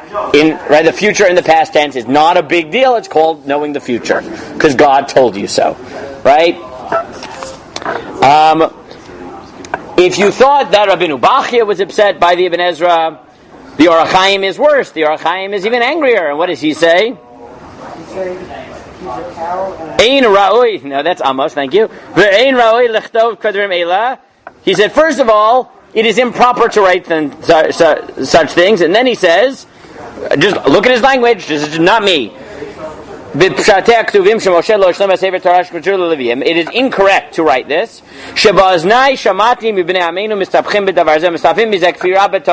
I've heard people confused by this, and it led to heresy. This is what idolaters say. Right? This is what idolaters say. Let all such words and anything similar sink into the ground, never to be heard again. Right? Well, first of all, the Ibn Ezra has been dead for a long time, so he can't really do that. He can only attack the Ibn Ezra's words. He can't attack the Ibn Ezra. No, I know, but why doesn't he say just why doesn't he just say that? He's just writing angrily. Okay, it's rhetoric. What do you want from my life?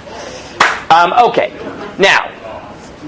So you see that the Ibn Ezra's claim, and this claim is undeniable, right, that he said this, this claim got people a little bit worked up. Halevai, that's all the Ibn Ezra said, but the Ibn Ezra made matters even worse. Oh, did he open a can of worms, right? So, the Ibn Ezra is very discreet. He introduces this concept called the Sod HaShnei Masar, the secret of the 12. But the simplest understanding what Ibn Ezra says is that the secret of the 12 is that there are not 8, there are not 12, but there are 16. Right? There are 16. Right? And where are they? So let's look at Ibn Ezra. So the Ibn Ezra, in 4 other places in the Torah, argues that these are not the only Pesukim that were not written by Moshe, but there are yet others hidden throughout the Torah that are not Mosaic. In each pasuk, I want you to do the following. Explain to me the problem, explain to me what the Ibn Ezra might be doing, and then explain to me how you can parry or reject the claim of the Ibn Ezra if one wants to defend the traditional view that, all the Torah is written by Moshe. Okay? But again, I think that was actually perfect, right? What shir is this? Is the Gemara or Masorah, right? Yes, we're doing Gemara, but as long as we're here, I need to at least introduce this to you, because at some point someone might introduce it to you, right? And we will see that I kid you not. This is literally the beginning of biblical criticism, because Spinoza was the one who first realized, hey, right in the modern period, hey, the Ibn Ezra is doing this. Maybe we can keep going. How much of the Torah can we claim was not written by Moshe in the name of God? And it gets, it just goes from there. You should not be shocked that yes, it actually exists. The Ibn Ezra did really say this, right? That doesn't mean we agree. I want to make that clear, right? But I want you to know it's there, understand where it comes from, understand how to respond, right? And understand why, even if you would accept the Ibn Ezra, you don't necessarily have to take it to the conclusions that, right, Spinoza, Udi'ime, took it to. But now let's be intellectually honest, as hard as it's going to be, and let's analyze what exactly the Ibn Ezra did here, okay? So, first pasuk in Dvarim. Who wants to read the first pasuk in Sefer Dvarim?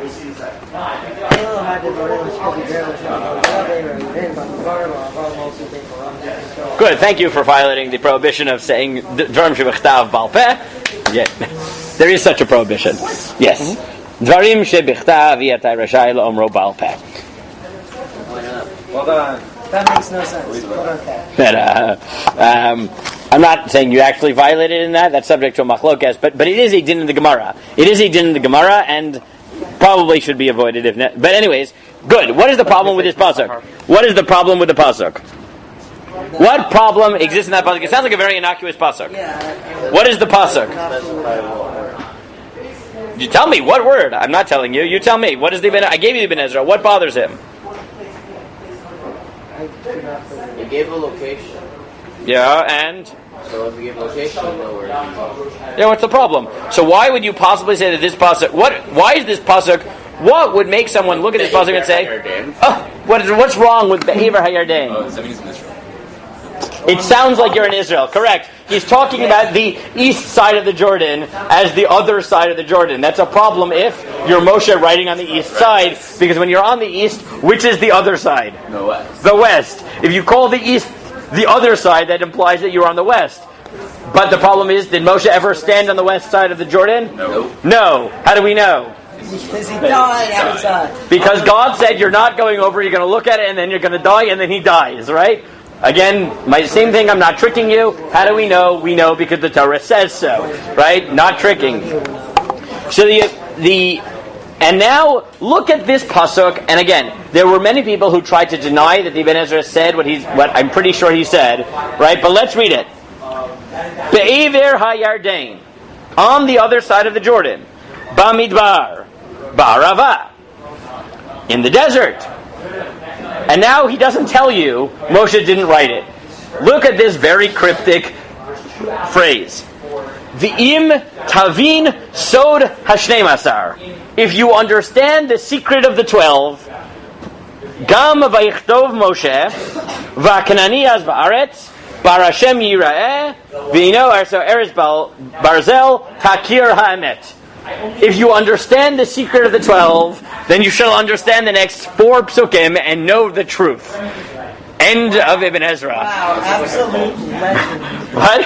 The Ibn Ezra is awesome. This is the, I think, second most cryptic passage in the Ibn Ezra. The other one is so cryptic that he writes it backwards. I kid you not, he writes it backwards. I think it's Ibn Ezra, another Rashbam, but I'm pretty sure it's Ibn Ezra. He's like so baffled by he wants to hide it so much. So he says, now, there were people, including Spinoza, who realized what the Ibn Ezra said there. Because what is the likeliest interpretation? What is the Sod Hashnei Masar? Right, remember, he takes 8, turns it into 12. Right? The most likely unit of 12 for the Ibn Ezra is the 12 things, 12 Pesukim not written by Moshe, because it doesn't seem like Moshe can write them, right? Oh my God. And now he says here that you will understand. If you understand the secret of the 12, then you will understand the next 4 Pesukim I'm about to quote, and you will understand the truth. Takir ha'emet. Right? He is about as ambiguous as you can get. But as many people have pointed out, what he seems to be saying, right, is that there are 4 other Pesukim in the Torah, in addition to the 12 he has already identified, which were not written by Moshe. What's the retort to that? So now let's look at what? How do you... Oh good, now you tell me, what is the retort to this? Retort to let's assume that this is what the Ibn Ezra means on pasuk number 1. How would you respond to this? It's actually not so hard. How would you respond to it? Well, I mean, the way I always thought of it is, it's saying they haven't crossed the Jordan. Yeah, but why would you call the east side the other side if you're on the east side? Well, It's not. I don't think it's actually so complicated. Why would you say it? No, not north and south. It is clearly east and west is how we understand the Jordan. Talking from the perspective of Israel? Yeah, we talk from because you don't have to be in Israel to talk from the perspective of Israel, right? The response is just, what are you talking about? The vantage point of the Torah is Israel, right? Meaning this would be the response, is that Israel is our, is where like the Jewish people are supposed to be, and therefore if you're not in Israel, you are on the other side, right? Even if you're, right, it's the way that when we're in Chutz La'aretz, right? How is it that we live in Chutz La'aretz and we still call it Chutz La'aretz, right? We're not Chutz from the Aretz we're in now, right? We're not, but our mindset is Israel, and therefore we are outside of it, right? It's like New Yorkers. No matter where they are, everyone else is an out-of-towner. Yeah. Right? Yeah. Right? I'm an out-of-towner. No, you're not. Right? Your vantage, right? So I don't think the Ibn Ezra is at all mukhrach here. What? What is mukhrach? Except, mukhrach is, it's not necessary, irrefutable, right? It's not like, right? You're not forced to say this at all, right? Meaning, I think it's easily solvable, right? I'm not compelled by the Ibn Ezra's problem here, okay? Right. So again, I want to make this clear by outlining what the Ibn Ezra says. I do not want to tell you that I think the Ibn Ezra is right, but I do want to make it clear this is something that was countenanced by someone who was still within the Masorah, even if extremely problematic, right? Okay, but that's pasuk 1. Next pasuk that he references is Dvarim Lamed Aleph Tet. So who wants to read Lamed Aleph Tet and then tell me what problem the Ibn Ezra seems to have had here? Who wants to take it? Nate, why don't you take it? Lamed Aleph Tet. I filled Moshe as a Torah Hazos. Moshe wrote this Torah, Vaitna el HaKohanim B'nei Levi, and he gave it to the Kohanim, the sons of Levi. Hanosim es Aaron Bris Hashem Ve'el Kol Zeknei Yisrael. He gave it to the Good. Nesiim. What problem? Why does the Ibn Ezra include this pasuk in his cryptic list of Pesukim that he thinks Moshe didn't write? Well, it shows that Moshe completed the Torah and he gave it over. Yeah, meaning, Moshe's written about as if he's not the author. It's third person, right? Moshe completed it, right? It's writing. Is this really a problem? No. Yeah, I don't know. I honestly do not understand what bothered Ibn Ezra so much. Except that if you go back... No, I understand. The Torah, it sounds like... He wrote the... That's also in the past tense when he... Correct, he gave it... Correct. Meaning this is building off the problem of the 8, right? Which is Moshe wrote the whole Torah, but he hasn't done it yet, right? Because he hasn't written it yet, because he's not dead, right? Right? Also, there's a bunch of and he's writing, writing, but again, not like the biggest deal, right? I'm not super bothered by this. Moshe sometimes write about himself in third person, right? That happens in the Torah, and we've already dealt with the question of the whole Torah. That's exactly the machlokas of Shimon, right? Rabbi Yehuda. This one doesn't bother me really at all, but it bothered him. Okay, good. Breshit Yud Bet Vav. Who wants to take Breshit Yud Bet Vav? Right, I'm doing nothing mechudash here. I'm just copying what he says. Yeah, Dov. Vayavor Avram Da'aretz Ad Makam Shem Ad Elon Moret Dakani Az Ba'aretz. Saying that the Canaanim, when the Canaanim were still in the land. Good. So Avram was in Israel Ad Mikom Shechem. Right. So Avram passed into them until Elon Moret Hakanani Az Ba'aretz. Now, translate those words, Hakanani Az Ba'aretz. We're still in the land, right? They were still in the land. Now, why does that create a problem with Ibn Ezra? Because Shani left, were kicked out in Yoshua. Yes, thank you. Right? The Ibn Ezra is bothered by this because, wait, what do you mean the Canaanim were still in the land? In Breshit, they are, and in Shemot, and Vayikra, and Bamidbar, and Dvarim, meaning the entire lifetime of Moshe, they are, shocker, still in the land, right? Which implies that they were still in the land, and now they are not. But you can resolve it by saying, Moshe was thinking, they're going to get kicked out. So you could do that, or you could tell me that what does Az mean? Now. Already. Yeah. Right? Az can mean since, or still, or it can mean already. They were already in the land, right? Right? And that's, the Ibn Ezra himself says, raises both possibilities. He says, Yitachen she'eretz Canaan tafsa Canaan miyad acher, vim einenu kain, yesh lo sod v'amaskil yidom. Right? Either it means, right, that it had already been conquered by Canaan, right? Otherwise, this is a secret. And the one who understands the secret shall be silent. I'm sorry that I keep revealing this, right? He's very, very, very quiet about this, right? By the way, the way you know that he probably is saying something which borders on heresy is because every time he says it, he says, this is a secret and shh, right? If it was totally not controversial, he didn't have to say that, right? So he says either it means that they were still they were already in the land, or it's a secret, shh, right? When did Ibn Ezra live here? The Ibn Ezra lives in 12th century, if I got that right. So also he travels around a bit. He is in he meets all types of interesting people along his travels. He visits England for a little bit, which is sort of rare, right? Okay, good. The next one. That was at that time. Yeah, it was the Middle Ages. So He's doing a bit of traveling. He's an interesting guy. Okay, the next one that bothers him is Breshit Chavbet Yudalid. Right? Who wants to take Yudbet Chavdalid? Max, don't take it? It's the third from the bottom here.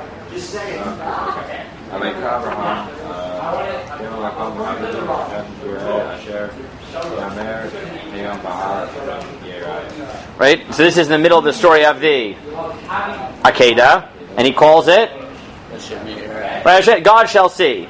What problem does Ibn Ezra have with this pasuk? The second half of the pasuk, which we call nowadays Har Hashem Yireh. Right? Wait, what? Nowadays? When do we call it the mountain that God sees? Later, when it becomes the place, at least as Chazal understand it as the Makom HaMikdash. Right? Meaning, but it's clearly writing in past tense about, right, nowadays we say this. Right? Now look how cryptic the Ibn Ezra is about what he wants to say here. Look at what he says. He has two words. Be'eleh hadvarim. You understand what this means? Look in the first pasuk of Dvarim. That's it. That's all he says. Right? He is successfully very cryptic on every single one. He has one more. Dvarim Gimel Yud Aleph. Right? This is Dvarim Gimel Yud Aleph. What is Gimel Yud Aleph? Daniel, why don't you take it? Either Daniel. But again, you can rebut that. Oh yeah, sure. You could say at the time of Moshe, it was called this. Yeah, exactly. Right. This is not each one of these, by the way, is not super compelling. It's not like I'm totally bothered by this. I'm just highlighting it. Instances where it could be for the future. Look, even at least in one case, the Ibn Ezra himself raises both possibilities. Yeah. Okay, one more. Dvarim Gimel Yud Aleph. Should I read? How about? Please don't. Okay, go. Dvarim Gimel Yud Aleph. Daniel, take it.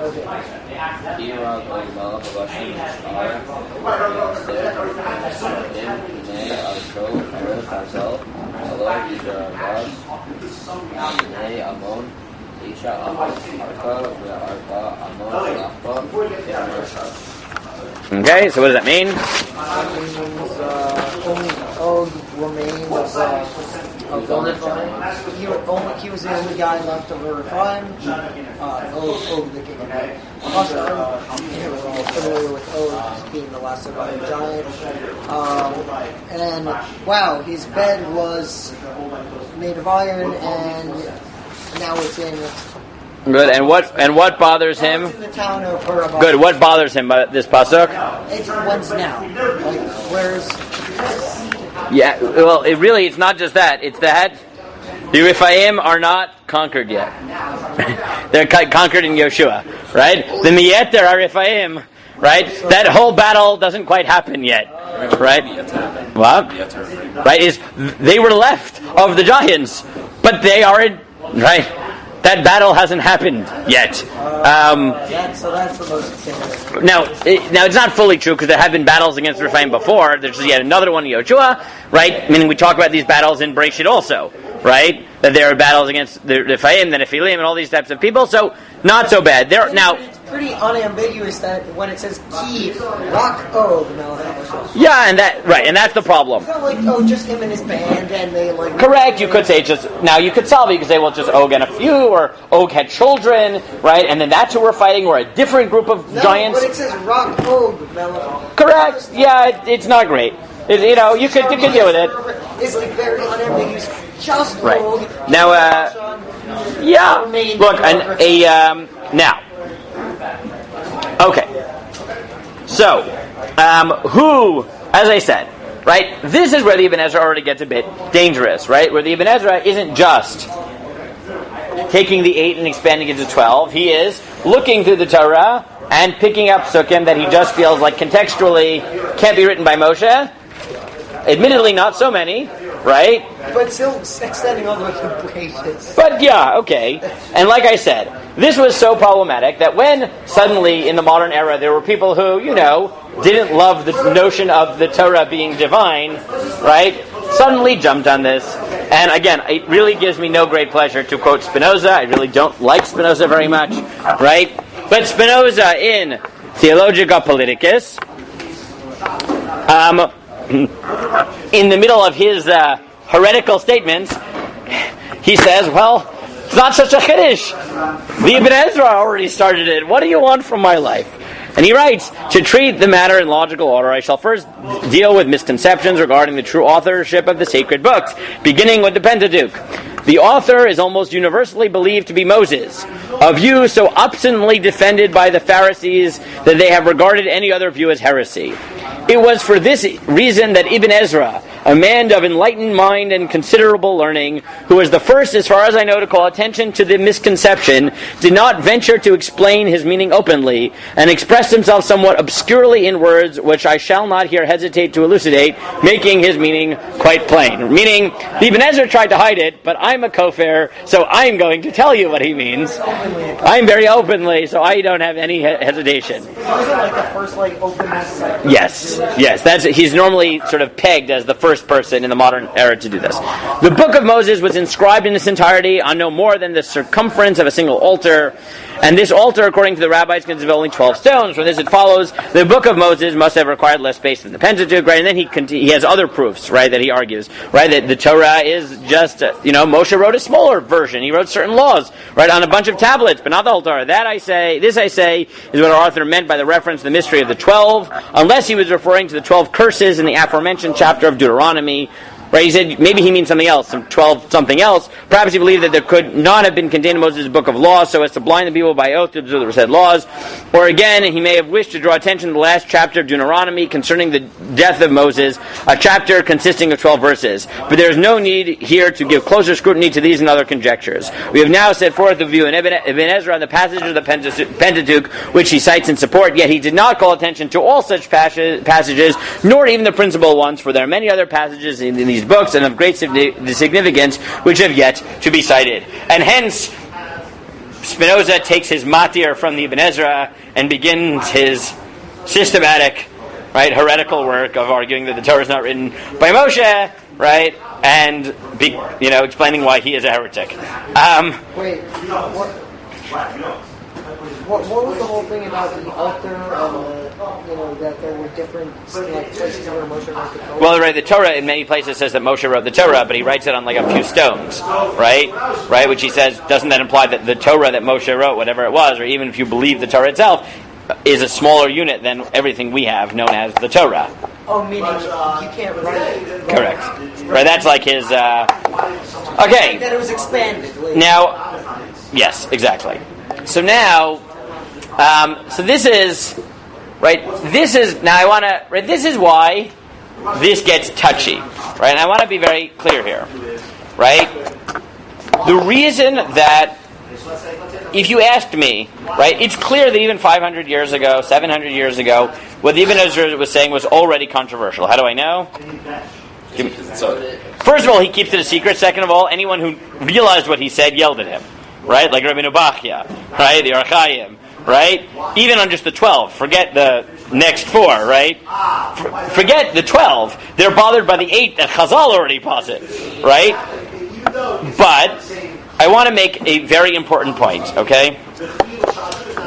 Yes, it's controversial, but in the time of Reinu Bachaye, or the time of Ibn Ezra for that matter, for Ibn Ezra, what is the alternative? If Moshe didn't write it, then what? Yoshua wrote it, some Navi wrote it. What, as controversial as what the Ibn Ezra is saying is, and it is, right? And as we saw, it's not even necessarily a great read of the Pesukim, right? And easily defendable, right? But even putting aside the fact that what he's saying is not at all necessary, right? And even putting aside the fact that people disagree with him and there are alternative ways of reading it, in the end of the day, for the Ibn Ezra, the alternative was that this was still divine. It was just written by a different Navi. And even there, people are screaming and yelling, right? The problem, and this is why it's unfair to the Ibn Ezra, right? What Spinoza is doing is fundamentally unfair. Because Spinoza is saying, right, and modern biblical criticism will try to make an easy line, right? Look, there were already people who were traditional rabbis who claimed that not everything in Torah is written by Moshe. And therefore, we are legitimate in believing that the Torah is all written by human beings without any divine input, right? Like that's like the line that they go, right? That is totally and completely unfair, right? I want to make this 100% clear. That for the Ibn Ezra, even if you accept every radical claim that he makes, all he is saying is that there are Pesukim which are equally divine, but penned by a different prophet, right? It is unfair to claim that Ibn Ezra is in any way, right, the precursor to a denial of the divinity of Torah. That's not fair, right? Yes. If we go by the line of thinking that Yeshua did write Pesukim inside of the Torah, and we're under the impression that Moshe wrote most of the Torah up until at least the last Pesukim, that's what we were thinking until here. Doesn't that sort of get into the idea of the divinity of the Torah being sort of lessened? Again, right? States that Moshe did. Okay. So again, this is why I think Rabbeinu Bachya is not even willing to accept Chazal, right? No, I accept Reb Shimon, right? It's not true the whole Torah of Moshe, because at some level, yes, right? At some level, saying that it's not written by Moshe, even the last eight Pesukim, is that you see in the Gemara, Reb Shimon's already angry by this, right? Reb Shimon's already angry. So yes, it's already a big move. And then to expand that to 12 Pesukim is a big move. To expand it to 4 random Pesukim scattered throughout Chumash is an even bigger move, right? So obviously that's why Rabbeinu Bachya is angry, and that's why the Ibn Ezra is so hesitant and says it's a secret, right? And that's why, but with all those qualifications and with all those reasons therefore to reject the Ibn Ezra, right? Again, I want to emphasize, as we went through in each pasuk, what the Ibn Ezra says in each case is not mukhrach, right? Is not necessary, right? But still, even if you accept the Ibn Ezra, right, it is totally and completely unfair to use him as a proto-Bible critic. He is not, right? He, in the end of the day, is at best, right, or at worst, however you want to look at it, claiming that a few Pesukim are written by another prophet, and only because those Pesukim, right, and he's forced into it, yeah. Yeah, but again, if they're in the middle of Bereshis, how could they have been like they're just yeah? They're like, oh, I don't know, maybe eventually why would they write anything here. And this is again. So again, I'm not saying what the Ibn Ezra said is not problematic. I'm not even saying that what the Ibn Ezra said is right. Right? I think we've made it clear that each of the Ibn Ezra's claims can be negated. Right? No, but even as I understand, and you're saying, well, what he's saying is actually pretty radical. If not that radical, it's still radical because it's saying that for a while there was a pasuk, or at least a phrase, right, that was added later, and there was just like a gap. Right? That's not, but that makes no sense in terms of. Of course, I mean, you could have just said that. I mean, it could be that the Ezra thinks that that Avram, the pasuk said Avram called it Hashem Yireh, and then Yeshua wrote Asher Yamer Hayom B'Har Hashem Yireh or something like that. I don't know, right? Which is weird. I get it. Not necessarily the whole pasuk, maybe just the phrase, but right? That opens another can of worms. After editing the Torah. Correct. Again, like I said, I'm bringing you into this sugya because it is part of our sugya, right? Or it's related, it emerges from our sugya. It should bother you, right? But I'm being honest with you that this exists because I want you to think about it, right? Now again, there's a lot of reasons to reject Ibn Ezra, not just because it sounds heretical, but because, as we said, it may just be a bad textual read of the Torah, right? Definitely forget the last 12, right? But the other 4 are each negatable. And I will just point out that even the Ibn Ezra himself is not always comfortable doing this. So just to give you an example of this, look at the Breshit Lamed Vav Lamed Aleph, right? The pasuk says, "Ve'ela hamelachim asher malchu be'eretz Edom, lifnei Meloch melech livnei Yisrael." These were the kings that were kings in Edom before there were Jewish kings. What is the problem with that pasuk? Why might one have a problem with that pasuk? It was written after their Jewish. Yeah, because it took a very long time till you can say, right, that there were Jewish kings. Right? Now, the solution is just to say, these are the Edom kings that we know of, right? And there still aren't Jewish kings. Right? It says before there.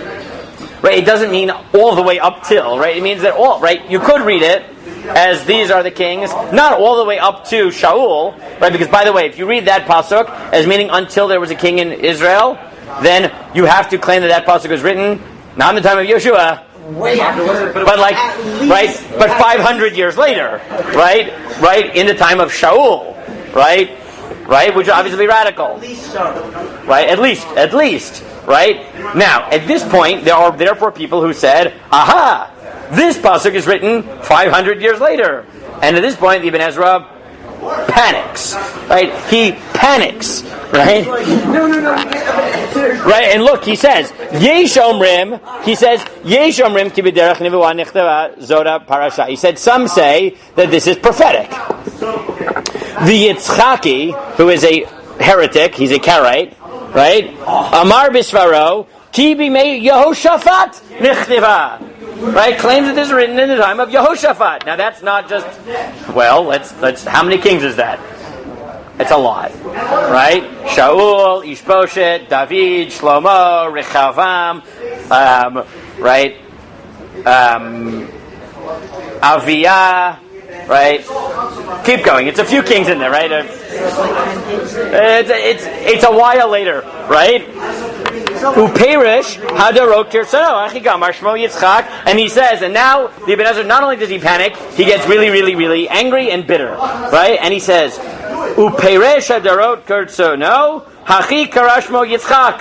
This is why people called him Yitzchak. Kol hashomea Yitzchak lo, because anyone who hears him shall laugh at him, right? Ki amar ki adaru adar ha'adomi, v'amar ki adel achot techan peis, b'chalila, right? God forbid, shahadavar kimo shediber al yimei Yoshafat v'sro ra'ui lihisaref. God forbid, burn his books.